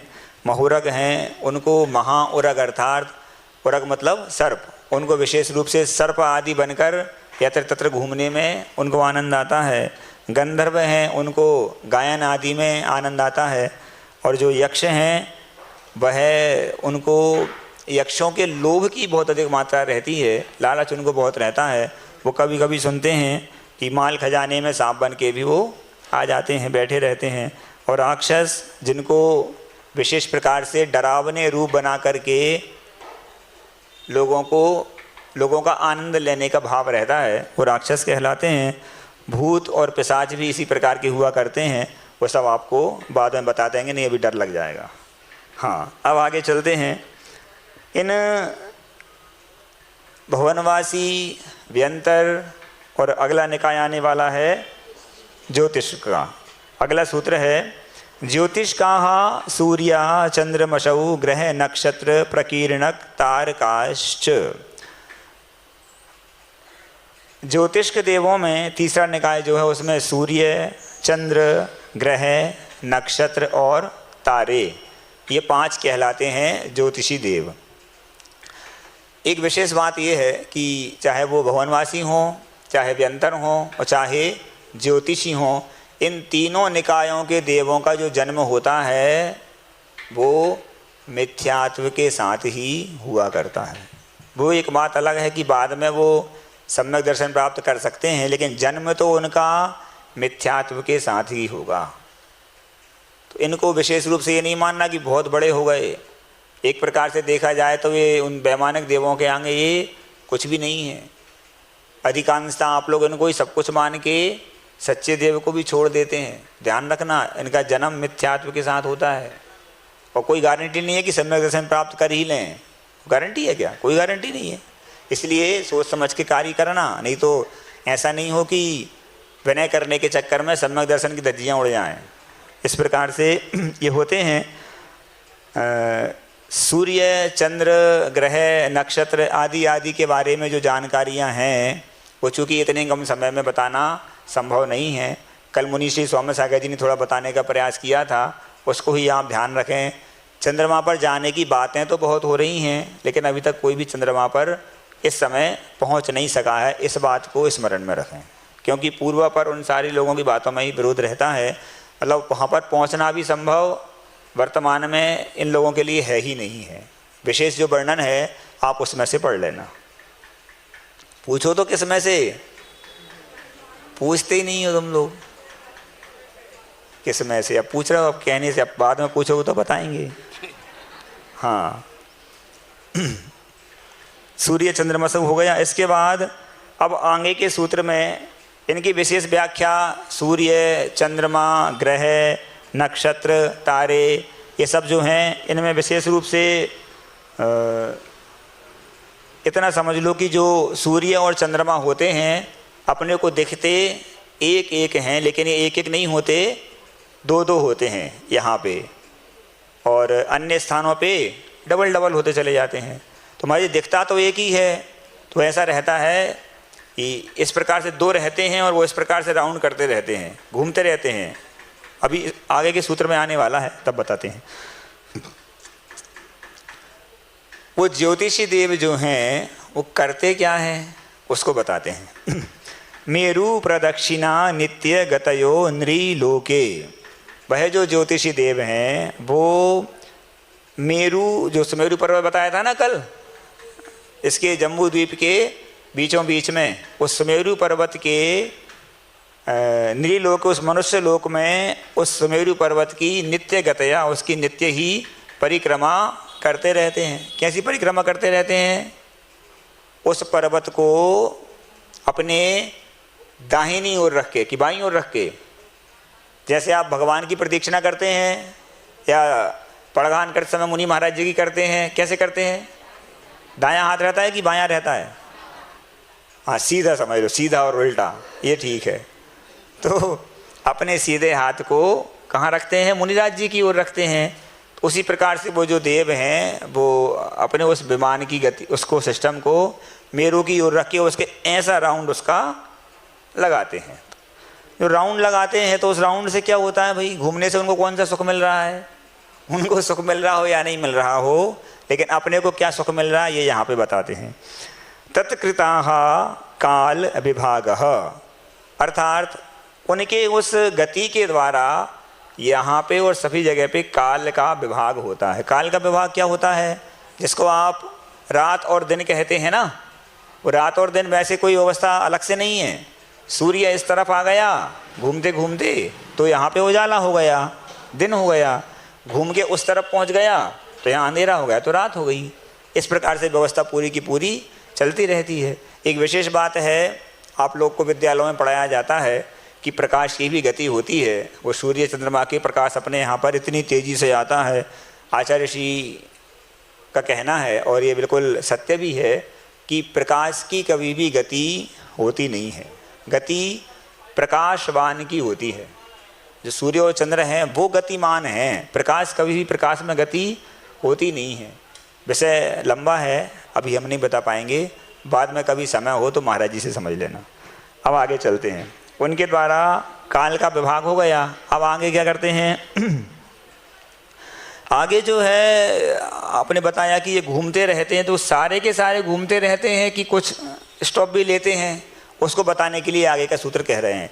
ये सारी बातें आपको ऐसा लग रहा होगा महाराज जी वहाँ स्कूल कॉलेज में कुछ और बताया जाता है, यहाँ पे कुछ और बता रहे हैं आप। तो ये सारी बातें कल मुनि श्री स्वामी सागर जी ने बताया था ये सारी बातें पूरी तरह से सत्य हैं, लेकिन चूंकि अपने ज्ञान का क्षोभसम इतना नहीं है कि हमारे दिमाग में बैठ सकें। लेकिन इसके बाद भी यदि आप त्लोय परिणति या त्रिलोक सार आदि ग्रंथों का अध्ययन करेंगे तो ये सारी चीज़ें आपको बहुत कुछ स्पष्ट हो जाएंगी। परम पूज्य महाराज जी के सानिध्य में त्रिलोक परिणति का स्वाध्याय जब किया था तो उस समय हो यहीं तो किया था पहली बार, पिछले जब आए थे तो उसमें चंद्रमा के निकलने का, उसके अस्त होने का, सूर्य के निकलने का, उसके अस्त होने का जो वर्णन है उसको यदि विधिवत पढ़ लें तो इन सारी चीज़ों पर अपने आप विश्वास होने लगता है। अभी बहुत सारे लोगों को ये ज्ञात नहीं होगा कि चंद्रमा प्रतिदिन कब निकलता है, कब अस्त होता है। पता है कि प्रतिदिन उसका कितना माप रहता है, प्रतिदिन कितना दिखता है, प्रतिदिन एक ही स्थान से निकलता है कि निकलने के स्थान बदलते रहते हैं, निकलने का समय बदलता रहता है। ये सारी बातें फिर कभी समय होगा तो बता देंगे। चलो, इस प्रकार से काल का विभाग उन ज्योतिषी देवों के उस मेरु के चारों तरफ घूमने से काल का विभाग होता है। अब आगे बहिर्वस्थिताः, बहि मतलब बाहर। बाहर कहाँ? किससे बाहर? हाँ, आप लोगों का जो मनुष्य लोक है ना उसके बाहर जो हैं वो कैसे हैं? जितने भी वहाँ भी ज्योतिषी देव तो हैं, लेकिन वो कैसे हैं? वो अवस्थित, वो अवस्थित हैं, वो वहाँ पे चक्कर लगाने का काम नहीं कर रहे हैं। एक ही स्थान पे उनके विमान वहाँ रहते हैं, जो भी व्यवस्था उनकी है वो उस प्रकार से वहाँ पे रहते हैं। और कहने के घूमने की जो गति है वो सबकी एक जैसी रहती है कि अलग अलग रहती है? तो आचार्य कहते हैं सबकी गति एक सी नहीं होती, सबकी गति अपने अपने हिसाब से अलग अलग हुआ करती है। ग्रह नक्षत्र आदि आदि सब इसमें अलग अलग प्रकार से अपने स्थान घूमा करते हैं। अब 3 निकाय का वर्णन सामान्य से कर दिया। चौथा निकाय कौन सा है? 4 निकाय बताए थे, तो चौथे निकाय का नाम यहाँ पर बताते हैं वैमानिकाः। चौथा जो निकाय है वो वैमानिक कहलाते हैं। चौथे निकाय के देव वैमानिक। वैमानिक क्यों कहलाते हैं? तो आचार्य कहते हैं कि ये विमानों में रहते हैं विशेष प्रकार के, इसलिए वैमानिक कहलाते हैं। तो विमान हम लोगों को मिल सकते हैं कि नहीं? बिल्कुल मिल सकते हैं। और कल महाराज जी ने बताया था उसमें, यहीं पे थोड़ा आगे जाने के बाद सोने चांदी के पर्वत हैं और उनमें क्या जड़े हुए हैं? मणियाँ जड़ी हुई हैं। फिर वहाँ तो कैसे विमान होंगे? हेलीकॉप्टर, हवाई जहाज जैसे? नहीं, वहाँ पे जो विमान हैं वो सारे विमान भी ऐसे ही रत्नों के बने हुए हैं। यहाँ तो रत्न काय में खचे हैं? पर्वतों में खचे हुए हैं रत्न। वहाँ पे वो विमान रत्नों के ही बने हैं। सब आपका ही इंतजार कर रहे हैं। अरे महाराज जी हमारे हो, बस थोड़ा सा आपको संयम का पालन करना है, थोड़ी सी अपनी राग द्वेष की प्रवृत्ति को कम करना है, थोड़ी सी लेश्या को शुद्ध रखना है, परिणामों को व्यवस्थित रखना है। इतने में तो ना जाने कितने हजारों करोड़ अरब खरबों का विमान तुम्हारा इंतजार वहाँ पे कर रहा है। और जैसे जैसे आप अपने परिणामों को अच्छा करते जाओगे वैसे वैसे चिंता नहीं करना कि महाराज जी एक ही विमान होगा जो हमारा, नहीं, जैसे जैसे आप परिणामों को ठीक करते जाओगे विमान की क्वालिटी और अच्छी अच्छी होती जाएगी। सबसे पहले स्फटिक मणि का है, और अच्छी करोगे तो हो सकता है पुखराज, पन्ना, हीरा, नीलम और कौन कौन से होते हैं सब आपके लिए तैयार रखें। यहाँ तो इतने से रत्न नहीं मिलते महाराज जी, यही तो विशेषता है। यहाँ जिसके लिए तरसते हो वो वहाँ बरस रहे हैं, बिल्कुल वही है सब कुछ। इतना वैभव मिलने वाला है, बस क्या करना है? कई बार हो के आ गए। हाँ, महाराज जी कह रहे हैं दिखाओ नहीं, कई बार होके आ गए। बिल्कुल इसी प्रकार की व्यवस्था है। लेकिन एक बात ये भी ध्यान रखो, जो महाराज जी ने कहा बिल्कुल सही है। अभव्य मिथ्या दृष्टि भी उस सारे वैभव को कहाँ कहाँ तक, ये तो अभी स्वर्गों की बात चल रही है। स्वर्गों से ऊपर जो कल्पातीत हैं उन 9वें ग्रह वैक तक जाकर के उसी में मस्त होकर के, उसी का आनंद लेकर के, उसी को सच्चा मान करके भटकता रहता है और पुनः जाकर के निगोद की यात्रा कर लेता है। इस वैभव में भटकना नहीं है। आगे चलते हैं। कल्पोपपन्नाः कल्पातीताश्च, वैमानिक देवों के जो भेद हैं उनको यहाँ पर बताया। कल्पोपपन्न और कल्प अतीत, अर्थात वैमानक देव दो प्रकार के हो गए, एक तो कल्पोपन्न, दूसरे कल्पातीत। कल्प बताई दिए पहले, 16 स्वर्ग जो है वहाँ तक कल्प कहलाते हैं, मतलब जोड़े। उसके बाद जो उससे ऊपर हैं वो कल्पातीत हैं, वहाँ पर जोड़ों की व्यवस्था नहीं है। तो वो कैसे हैं? तो आचार्य कहते हैं कि पहले स्वर्ग से लेकर 16 स्वर्ग तक तो दो दो के ऐसे हैं, 1 2 सौधर्म ईशान, ऐसे दो दो के जोड़े हैं। उसके बाद उन 16 स्वर्ग से ऊपर क्या आएगा? पहले 9 ग्रैवेक आएंगे। तो ग्रैवेक कैसे हैं? वो भी एक के ऊपर एक हैं क्या? नहीं, वो एक के ऊपर एक नहीं है। वो कैसे हैं? वो जैसे ये जो ग्रीवा होती है, गर्दन होती है सबकी, आपने कहीं कहीं देखा होगा, जैसे भगवान की मूर्ति आदि में गर्दन पे यहाँ पे 3 ऐसे अलग दिखती हैं लकीरें, लाइन दिखती हैं 3, बस बिल्कुल वैसे ही वहाँ पे ऊपर लोक के अग्रभाग में वो जो ग्रैवेक हैं 9, वो 3 के जोड़े में ऐसे बने, समझ लो। तो 1 2 3, हाँ 3 ही है। ऐसे ये 3 है ना एक एक में, ऐसे ही वो लोक के अग्रभाग में वो जो ग्रैवेक हैं वो 3 और 3 इस प्रकार से वो वहाँ बने हुए हैं। उसके ऊपर जो 9 ग्रैवेक के बाद 9 अनुदिश हैं। ग्रैवेक क्यों कहा इनको? ग्रीवा मतलब गर्दन की तरह वो ऊपर रहते हैं। फिर इसके बाद 9 अनुदिश आते हैं। तो अनुदिश कैसे रहते हैं? वो भी एक के ऊपर एक रहते हैं क्या? नहीं। तो 3 रहते हैं क्या? नहीं। वो कैसे रहते हैं? वो चारों दिशाओं में 4, फिर विदिशाओं में 1 4 और 1 बीच में। समझ गए? ऐसा समझ लो, एक थाली ले लिया आपने, एक बीच में रख दिया, 4 चारों दिशाओं में रख दिए और 4 उनके जो कोने बचे ना उनमें रख दिए। इस प्रकार से वो रहते हैं। और अब क्या बचा? 5 अनुत्तर विमान। वो कैसे हैं? वो ऐसे हैं, सबसे बीच में सर्वार सिद्धि और आजू बाजू में 2 विमान और हैं। इस प्रकार से ऊपर की व्यवस्था है। हाँ, कल्पोपन्न और कल्पातीत, इस प्रकार से। अब आगे के सूत्र में कहते हैं, तो हमने पहले ही बता दिया, अब सूत्र में आचार्य भगवान बता रहे हैं, उपरियु परी, अर्थात वो जो हैं वो सब एक के ऊपर एक हैं। क्रम से पहले 16 स्वर्ग हो गए, फिर 9 ग्रैवेक हो गए, फिर अनुदेश हो गए, उसके बाद अनुत्तर हो गए। इस प्रकार से वो एक के ऊपर एक क्रम से हैं। अब सब बता दिए आपने, ऊपर हैं, ऐसे हैं। उनके कुछ नाम पते ठिकाने हैं क्या? हाँ सुन लो, नाम पते भी हैं, नाम भी है, पता भी है, ठिकाना भी है, वो सुन लो।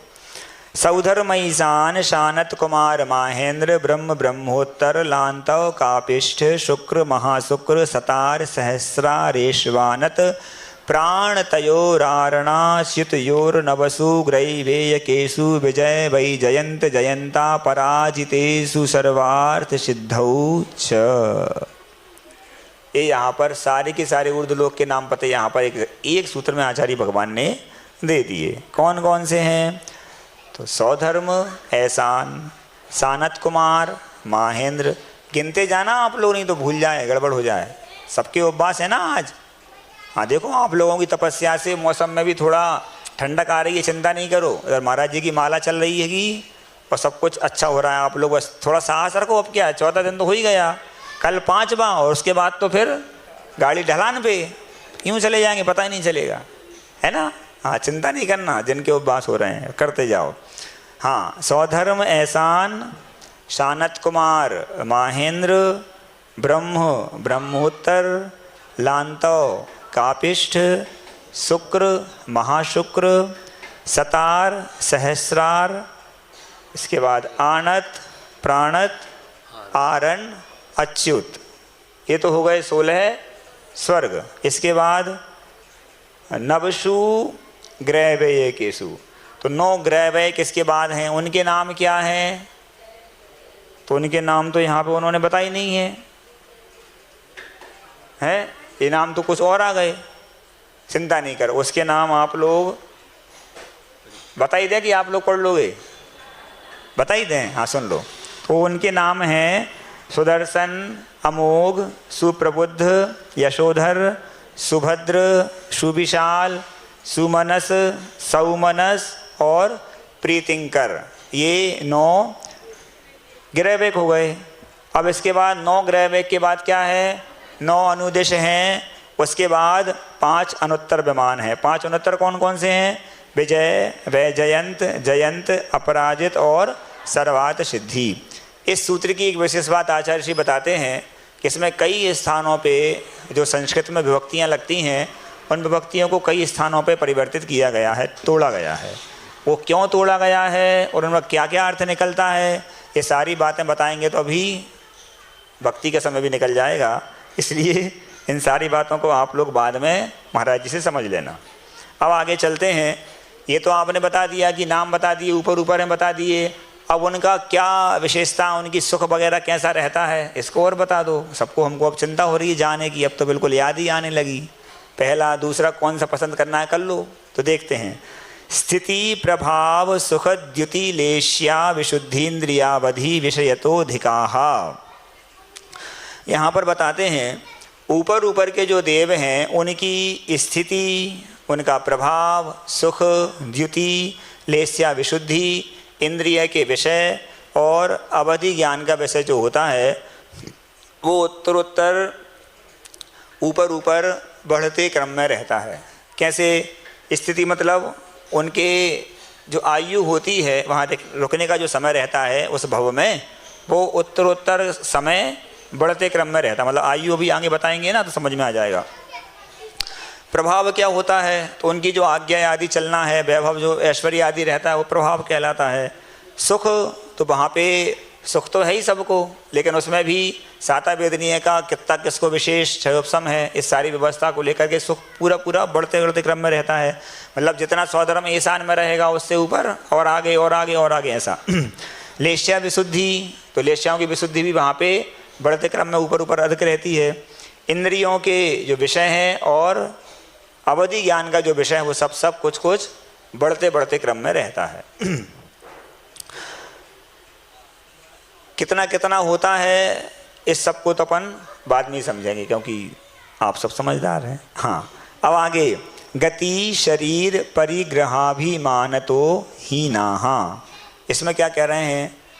अभी तक तो आप कह रहे थे बढ़ते क्रम में, अब यहाँ कह दिया हीन, मतलब घटते क्रम में। इसका मतलब क्या है? इसका मतलब ये है गति शरीर परिग्रह और अभिमान तो हीना, अर्थात अभिमान की अपेक्षा ऊपर ऊपर के देव जो हैं वो हीन मतलब कम हैं। कम कैसे? कि उनकी सारी चीज़ें स्थिति आदि तो बढ़ते क्रम में रहेंगी, लेकिन गति मतलब आने जाने का सिस्टम। क्योंकि जब तीर्थंकरों के पंचकल्याणक आदि महोत्सव होते हैं तो उन महोत्सवों में जो 16 स्वर्ग तक के देव आदि होते हैं वो ही आते हैं। उसके ऊपर के जो रहते हैं वो कभी नहीं आते, वो तो वहीं से अनुमोदना करते हैं, है ना। तो इस प्रकार से उनकी जो आने जाने का सिस्टम रहता है वो बहुत कम रहता है। शरीर, तो हाइट जो उनकी होती है, हाइट भी उनकी ऊपर वालों की, अब सोचो सबसे ऊपर जो सर्वार्थ सिद्धि में है उनकी हाइट पता कितनी है? कितनी? 5 फीट की नहीं, केवल 1 हाथ की है। तो क्यों है कम? क्योंकि जितना परिग्रह, जितना शरीर का भार आदि कम रहेगा ना, उतना उसमें व्यक्ति को आनंद रहता है। फिर तो महाराज जी छठवें काल में भी आनंद रहना चाहिए। वहाँ भी तो 1 हाथ का ही रहेगा, एक अंगूठे का रहेगा। अच्छा, 1 अंगूठे का कहाँ पढ़ लिया? वहाँ पर भी 1 हाथ का रहेगा, लेकिन उसमें और उसमें बहुत अंतर है, क्योंकि यहाँ पे ये दुखी दुख देने वाला है, वहाँ पे सुख वाला सिस्टम है। तो शरीर उनका हाइट कम रहेगी, परिग्रह उनके पास सुख तो भरपूर रहेगा लेकिन परिग्रह कम रहेगा। अभिमान, तो देखो यहाँ पे आचार्य श्री भी कहते हैं बड़ा हो जाना और बड़ा होने के बाद अपना बड़प्पन दिखाना, ये बहुत अलग अलग बातें हैं। इसको विशेष रूप से सभी को ध्यान, जो मतलब देखो जिस किसी को बड़ा बनने का अवसर मिलता है वो तो निश्चित उसके पुण्य का उदय है ही, तब तो उसको बड़ा बनने का अवसर मिला। किसी को भी पद मिलता है तो उसके पुण्य का उदय है ही, लेकिन अगर आचार्य श्री कहते हैं अगर वो उस पद का दुरुपयोग करे, हम बड़े हैं हमारी मानी जाएगी, नहीं, अगर ऐसा करता है तो आचार्य कहते हैं कि वो और अपना नुकसान कर रहा है। यहाँ पे उन्होंने कहा अभिमान, रंच मात्र भी अभिमान, ये नहीं कहेंगे कि हे सौधर्मेंद्र हम जाएंगे गर्भ कल्याणक में, हम जाएंगे मोक्ष कल्याण, तुम कहाँ जा रहे हो, नहीं, अभिमान वो करते नहीं। वहीं से अनुमोदना कर ली, उसी में खुश हैं, अनुमोदना करके ही खुश हैं, और उससे विशेष पुण्य का अर्जन वो किया करते हैं। अभिमान की खैर वहाँ पे तो सब अहमेंद्र हैं, कोई ऐसी अभिमान की बात ही नहीं है। इसके बाद भी लेकिन अभिमान उनमें ना के बराबर रहता है, क्योंकि ऐसा पुण्य करके गए हैं, उससे उनके परिणाम अपने आप में इतनी विशुद्धि को प्राप्त हुए रहते हैं कि अभिमान करने का वहाँ पे समय नहीं है। क्या इस प्रकार से सब कुछ उनका जो ये चीज़ें रहती हैं वो घटते क्रम में रहती हैं। अब आगे आपने पहले लेश्या बताई थी, किसकी बताई थी, भवनत्रिक की। आगे लेश्याओं की क्या व्यवस्था है उसको यहाँ पे बताते हैं। पीत पद्म शुक्ल लेश्या द्वित्रिशेषेषु, 2 युगलों में, 3 युगलों में और शेष युगलों में, अर्थात द्वित्रिशेषेषु, 2 युगलों में, 3 युगलों में और अन्य जो शेष युगल, युगल मतलब जो जोड़े हैं ना स्वर्गों के, उनमें सब में जो है लेश्या द्विपीत पद्म शुक्ल, 2 युगलों में रहेगी पीत, इसके बाद 3 युगलों में रहेगी पद्म और शेष युगलों में क्रमशः फिर शुक्ल लेश्या रहती है। इस प्रकार से उनकी लेश्या की व्यवस्था होती है। सबसे मुख्य तो ये है जो 9 अनुदेश और 5 अनुत्तर विमान होते हैं, उनमें नियम से परम शुक्ल लेश्या ही हुआ करती है। वहाँ पे कृष्ण नील कापोत आदि का कोई काम ही नहीं है। अब ये लेश्या कैसी होती हैं तो कल थोड़ा सा बताया था, बाकी का थोड़ा सा और या विशेष रूप से बाद में समझ लेना। आगे बताते हैं प्राग ग्रैवेय केभ्या कल्पा, अर्थात ग्रैवेयक से पहले पहले जो हैं उनको कल्प संज्ञा है। ये तो अपन पहले ही समझ चुके हैं। कल्प किसको कहते हैं, 16 स्वर्ग तक जो हैं, मतलब ग्रैवेयक के पहले पहले जो हैं उनको कल्प संज्ञा है। अब इन कल्प आदि की आप विशेष बात कर रहे हैं। हम लोगों ने पंचकालनक देखा था, उसमें लोकांतिक देव आए थे, आपने अभी तक उनका नाम ही नहीं लिया।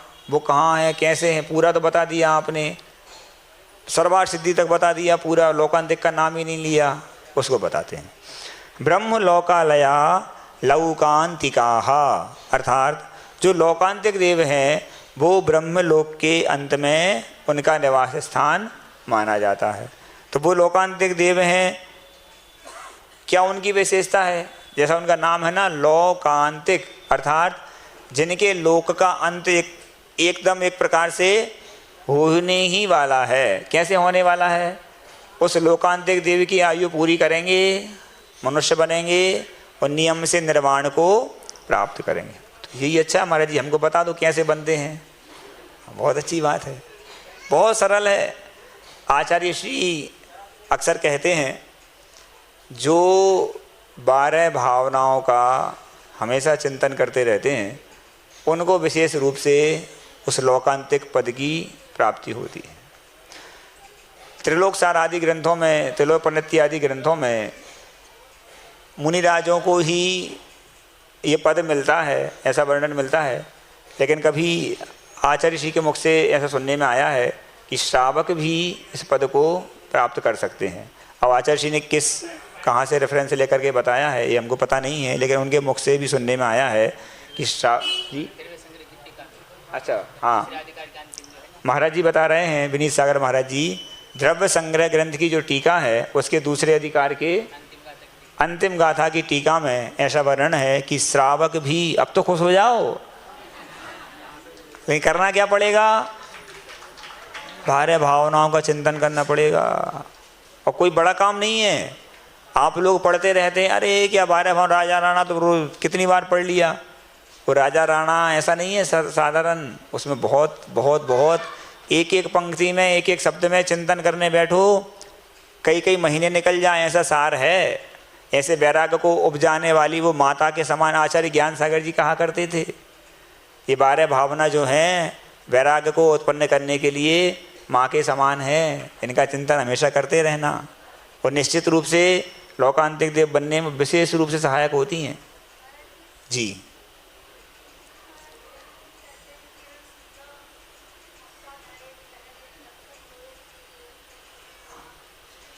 हाँ हाँ हाँ, उसमें 2-3 गाथाएं हैं, तो और भी ज़्यादा गाथाएं हैं, तो वो बता तो दिया महाराज जी ने। द्रव्य संग्रह की जो टीका है उसमें आप लोग देख लेना। इस प्रकार से हमने पहले ही तो कहा कि मुख्य रूप से तो तिलोपनति आदि में मुनिराजों को ही उसका अधिकार है कि वो तिलोक बनते हैं, लेकिन महाराज जी ने बताया ना कि आचार्य श्री के मुख से भी हमने सुना है, और महाराज जी ने तो बताया ना द्रव्य संग्रह की टीका में उसका वर्णन है। महाराज जी से आप लोग बाद में चर्चा कर लेना। इस प्रकार से जो लोकांतिक देव होते हैं और वह नियम से एक भावावतारी होते हैं, और विशेषता है उनकी कोई भी वहाँ पे देवी आदि वहाँ पे उनकी कॉलोनी में रहती नहीं है। कोई झंझट नहीं, मतलब कोई वहाँ पे ऐसी कोई झंझट तो आप लोग ही कहते हैं, हम नहीं कह रहे हैं ऐसा, हमको कोई झंझट नहीं है। हमको काहे की झंझट, ये श्रावक लोग ही आगे कहते हैं महाराज जी बड़ी झंझट है। अगर आप पहले महाराज जी का चातुर्मास हुआ होता तो हम तो फंसते नहीं झंझट में। भाई झंझट नहीं कहो, नहीं झंझट है महाराज जी, कहें कैसे नहीं, नहीं कहें तो मुख से झंझट ही निकलता है। अब ये कर लो तो अब ये कर लो। अभी कल परसों यहाँ वो था, कौन सा कार्यक्रम आप लोगों का, वो दूसरे लोगों का स्वांग बना करके वेश बना करके यहाँ पे प्रस्तुत होना था, फैंसी ड्रेस क्या कहते हैं।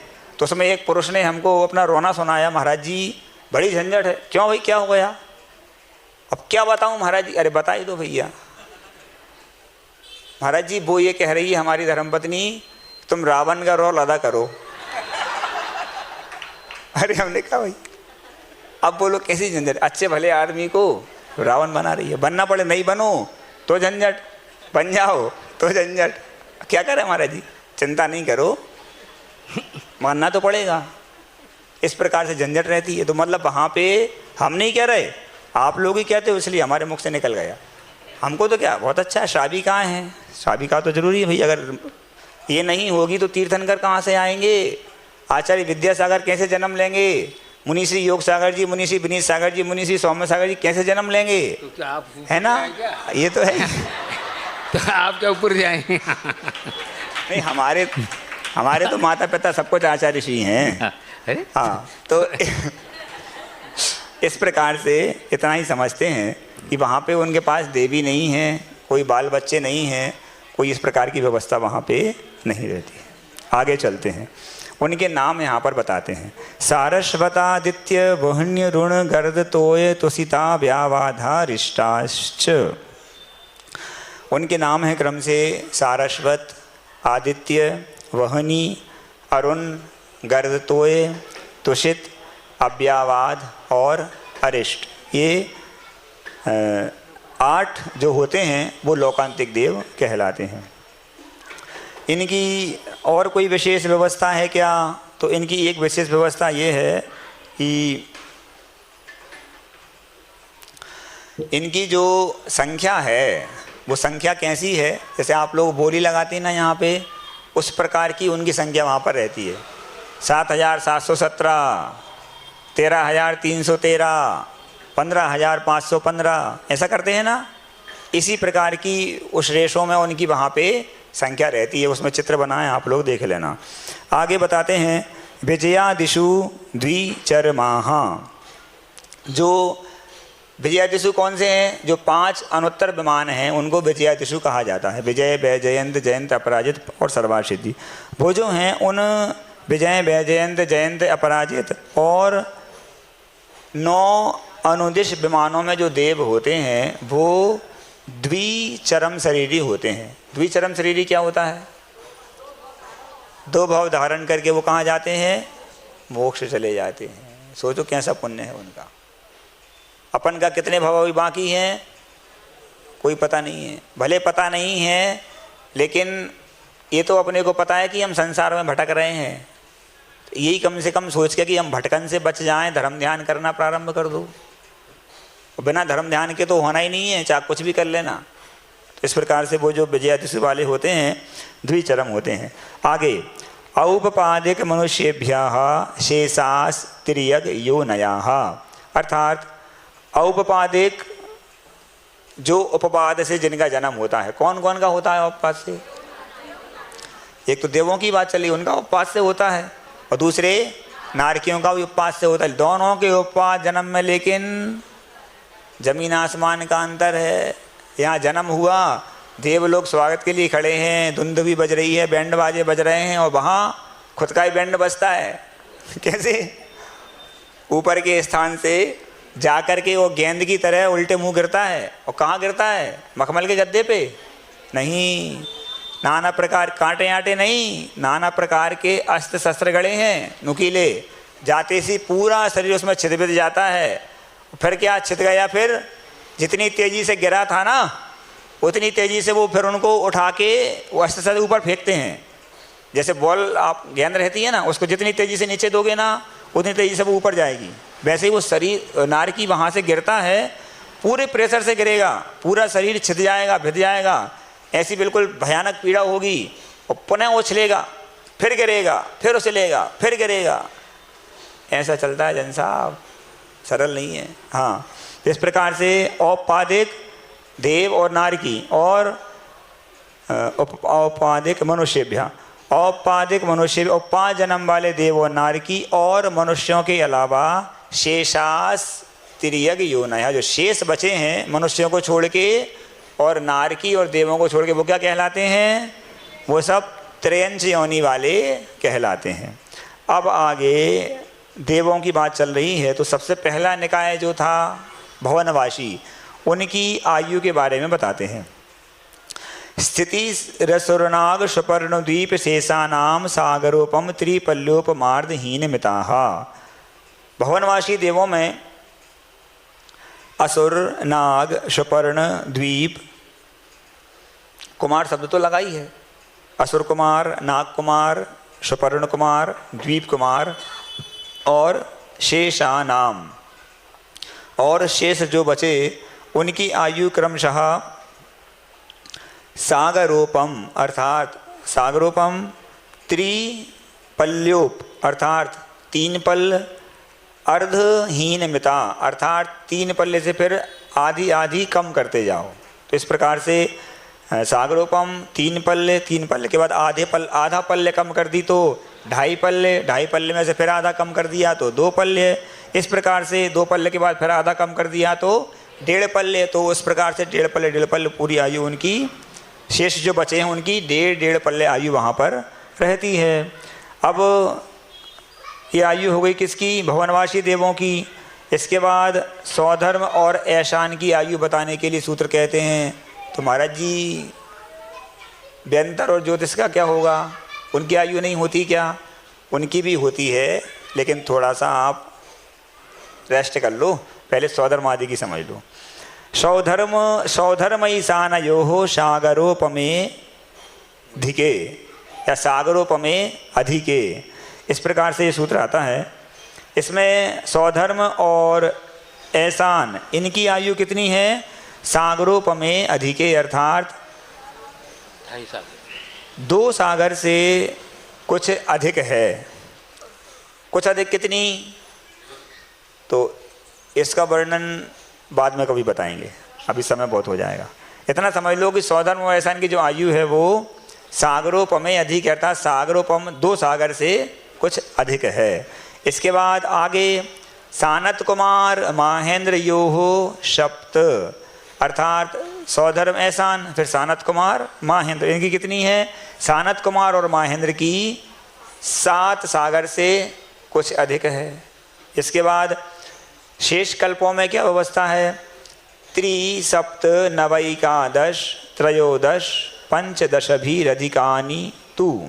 आगे बताया, आगे जो सौधर्म ऐसान, सानत कुमार, माहेंद्र, अब आगे कौन सा है? ब्रह्मोत्तर, नाम सब आपको पता ही है। तो उनकी कितनी है? 3, अरे इनकी तो बताई अभी 7। अब वो आप तो पहले बताया था कि आगे आगे तो बढ़ती जाएगी, तो भैया थोड़ी सब्र तो रखो। पता है आप लोगों को सुनते सुनते 1.5 घंटा हो गया। क्या है? तो 7 बताई है ना, वो 7 में 3 जोड़ देना। हाँ, अब ठीक रही बात, अब जम गई ना। तो क्या है? ब्रह्मोत्तरी क्या है? उस 7 में 3 जोड़ के कितने हो गए? 10। फिर उसके आगे 7, तो 7 में कितने जोड़ना है? वही 7 पुराने वाले, कितनी हो गई? 14। फिर आगे आ गया 9, 9 में कितने जोड़ना है? वही पुराने वाले 7 कितने हो गए? 9 और 7 16। फिर एकादश मतलब 11, 11 में कितने जोड़ना है? वही 7, कितने हो गए? 18। 18 के बाद फिर चलो त्रयोदश मतलब 13, 13 में कुछ और जोड़ना है? हाँ जोड़ना तो पड़ेगा। कितने? वही 7, कितने हो गए? 20। और इसके बाद पंचदशभी अर्थात 15, उसमें भी कितने जोड़ना है? 7, तो कितने हो गए? 22 सागर। इस प्रकार क्रम से सौधर्म ऐसन की 2 सागर से कुछ अधिक, सानत कुमार महेंद्र की 7 सागर से कुछ अधिक, ब्रह्म ब्रह्मोत्तर की 10 सागर से कुछ अधिक, लांतव कापिष्ट की 14 सागर से कुछ अधिक। बाकी की आप लोग आगे देख लेना। अब आगे बताते हैं। ये तो हो गई 16 स्वर्गों तक की व्यवस्था। इसके बाद जो कल्पातीत हैं उनकी क्या व्यवस्था है उनकी सुन लो। आरणाच्युता दूर्ध्व में कई केन नवसु ग्रैवेय केसु विजयादिषु सर्वार्थ सिद्धौ च। अब आरण और अच्युत स्वर्ग से आगे, आगे मतलब ऊर्ध्व, ऊर्ध्व मतलब और ऊपर, तो क्या है? 9 ग्रैवैक हैं, 9 अनुदिश हैं और 5 अनुत्तर हैं। उनकी आयु की क्या व्यवस्था है? तो उनकी व्यवस्था है आरण अच्युत स्वर्ग से वहाँ तक एक एक सागर की आप वृद्धि करते जाओ। वृद्धि किस रूप में करना है? तो जैसे ग्रैवेक बताए थे ना, 9 है ना, 1 2 3, तो क्रम से बढ़ाना, ऐसे नहीं, ऐसे क्रम से बढ़ाते जाओ। सबसे पहले कितने 22 पे छोड़ी थी ना, 23 24 25 26 27 28 29 30 31, ये कहाँ तक हो गई? अंतिम जो 9 ग्रैवेक, 9वां ग्रैवेक है वहाँ तक हो गई 31 सागर की। उसके बाद अपने जो 9 अनुदिश हैं उसमें 31 में एक और जोड़ लो तो कितनी हो गई? 32 की। उन सबकी एक सी है? हाँ एक सी है। इसके बाद 4 अनुत्तरों में एक और जोड़ दो और जो सर्वार्थ सिद्धि है उसमें भी करके बराबर 33 सागर की वहाँ पर आयु हो जाती है। इस प्रकार से पूरा हो गया। अब आगे अपरा पल्योपम अधिकम, इस सूत्र में बताते हैं। अब इस सूत्र को लेकर के थोड़ा सा ये है, सामान्य से समझ लो। परा का मतलब क्या बताया था? सबसे उत्कृष्ट। तो अपरा का मतलब क्या होना चाहिए? जघन्य होना चाहिए। जघन्य तो नहीं कह सकते। अपरा का मतलब जो उत्कृष्ट नहीं है। अब इस विषय में अगर चर्चा करेंगे तो समय बहुत निकल जाएगा। पूज्य महाराज जी से आप लोग बाद में समझ लेना। और इतना बस समझ लो, यहाँ पर कह रहे हैं, हाँ उसको अपन एक प्रकार से जघन्य मान के चलो। अपरा शब्द वहाँ पे है। स्वधर्म और ऐसान स्वर्ग में अपरा मतलब जो परा नहीं है, उत्कृष्ट नहीं है, वो आयु कितनी है? एक पल्ले से कुछ अधिक है। शेष देवों की आयु परतः परतः पूर्वा पूर्वानंतरा, अर्थात उस ऊर्ध्वलोक में पूर्वा पूर्वा पहले पहले के स्वर्गों के देवों की जो उत्कृष्ट आयु है वो परतः परतः आगे आगे के देवों की जघन्य आयु होती जाती है। वो तो सरल ही बता ही दिया है आपको, उसको आप लोग देख लेना आगे। अब अरे क्या हुआ? हाँ अभी तक तो ये देवों की बात चल रही थी, अब बीच में ये नारकियों को ले आए। कोई बात नहीं, नारकियों को इसलिए ले आए कि आप ज़्यादा स्वर्ग के सुखों में फूल नहीं जाओ भैया, इसलिए थोड़ा उसको भी ध्यान रखते रहो, नरक भी गति होती है ना, उसको ले आए। नारका नाम च द्वितीया दिशु लेकर के इसलिए आए चूँकि वो आयु पहले वहाँ पर बताई भी नहीं थी और यहाँ पे चूँकि आयु का वर्णन चल रहा है और उसी प्रकार की व्यवस्था है, इसलिए यहाँ पर नारकों की आयु को बताने के लिए उन्होंने रख दिया है, और कोई अलग से विशेष बात नहीं है। इसमें भी क्या है? नारका नाम च द्वितीय दिशु, अर्थात जो दूसरे आदि नरक हैं, दूसरे आदि मतलब दूसरा, तीसरा, चौथा, पांचवा, छठवा, सातवां, इनमें नारका नाम चा, उन नरकों में नारकियों की जो जघन्य आयु है वो भी इसी प्रकार से, किस प्रकार से जानना चाहिए? जो अभी यहाँ बताया ना कि पहले की जो उत्कृष्ट है, दूसरे की वो जघन्य है, इसी प्रकार से वहाँ पे लगाना और इस प्रकार से पूरी वहाँ तक 7वें नरक तक ले जाना। अब आगे ये तो बता दिया। उसमें पहले नरक की क्या है तो वो सुन लीजिए। 10 वर्ष सहस्राणी प्रथमायाम, अर्थात पहले नरक के नारकियों की जो जघन्य आयु है वो 10,000 वर्ष है। 10,000 वर्ष मतलब आप सोच लीजिए, आप जो भी वहाँ जाता है उसको कम से कम 10,000 वर्ष तक तो नरक में रहना ही पड़ेगा। वो सोचे हम भाग जाएं, कहीं नहीं भाग सकते, कोई बंधन नहीं है, लेकिन आप भाग नहीं सकते। 10,000 वर्ष तो भोगना ही पड़ेगा। भवनेषु च, अर्थात भवनेषु भवनवासी जो देव हैं उनकी भी जघन्य आयु 10,000 वर्ष ही समझ लो। व्यंतराणाम च, जो व्यंतर देव हैं उनकी भी जघन्य आयु 10,000 वर्ष है। परा पल्योपम मधिकम, अभी तो आप इसकी बात कर रहे थे, अब पल्योपम कहाँ से आ गया? तो यहाँ कहते हैं व्यंतर देवों की जो परा मतलब उत्कृष्ट आयु है वो पल्योपम अधिकम, अर्थात एक पल्य से कुछ अधिक है। अभी एक पल्य कितना होता है, सागर कितना होता है, ये सारी बातें कुछ समझ में नहीं आ रही। सागर तो वैसा पानी भरा होता है उसमें, तो इस सागर और पल्ले की जो है वो आपको व्यवस्था कभी भी महाराज जी से बाद में समझ लेना। अभी इतना समझ लो कि इतने वर्षों का होता है कि उन वर्षों को आज का कंप्यूटर, आपका कैलकुलेटर, कोई भी उसकी गणना कर ही नहीं सकता। सारी गणनाओं से पार है और बहुत ज़्यादा है। परापल्युपम अधिकम। ज्योतिष का नाम च, अर्थात ज्योतिषी देवों की जो उत्कृष्ट आयु है वो भी एक पल्य से कुछ अधिक है। तदष्ट भागो परा, ज्योतिषी देवों की जो अपरा मतलब जघन्य आयु है वो तद अष्ट भागा, उसके उत्कृष्ट जो उनकी स्थिति है कितनी, एक पल्ले से कुछ अधिक, उससे 8वें भाग उनकी एक जघन्य आयु वहाँ पर बताई जाती है। अब आगे अंतिम सूत्र आ गया।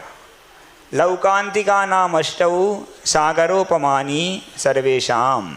यहाँ बताते हैं जो लौकांतिक देव हैं उनकी आयु कितनी है, वो तो पहले देखना पड़ेगा क्योंकि जल्दी जल्दी वहाँ से छूट के आना है ना। सर्वेशाम, सभी जो हैं उन लौकांतिका नाम, उन लौकांतिकों की जघन्य आयु और उत्कृष्ट आयु 8 सागर प्रमाण है। इसमें एक विशेष बात यह है, यहाँ पर तो उन्होंने रखा अष्टौ सागरोपमानी सर्वेशाम, 8 सागर प्रमाण है, लेकिन आचार सार ग्रंथ में और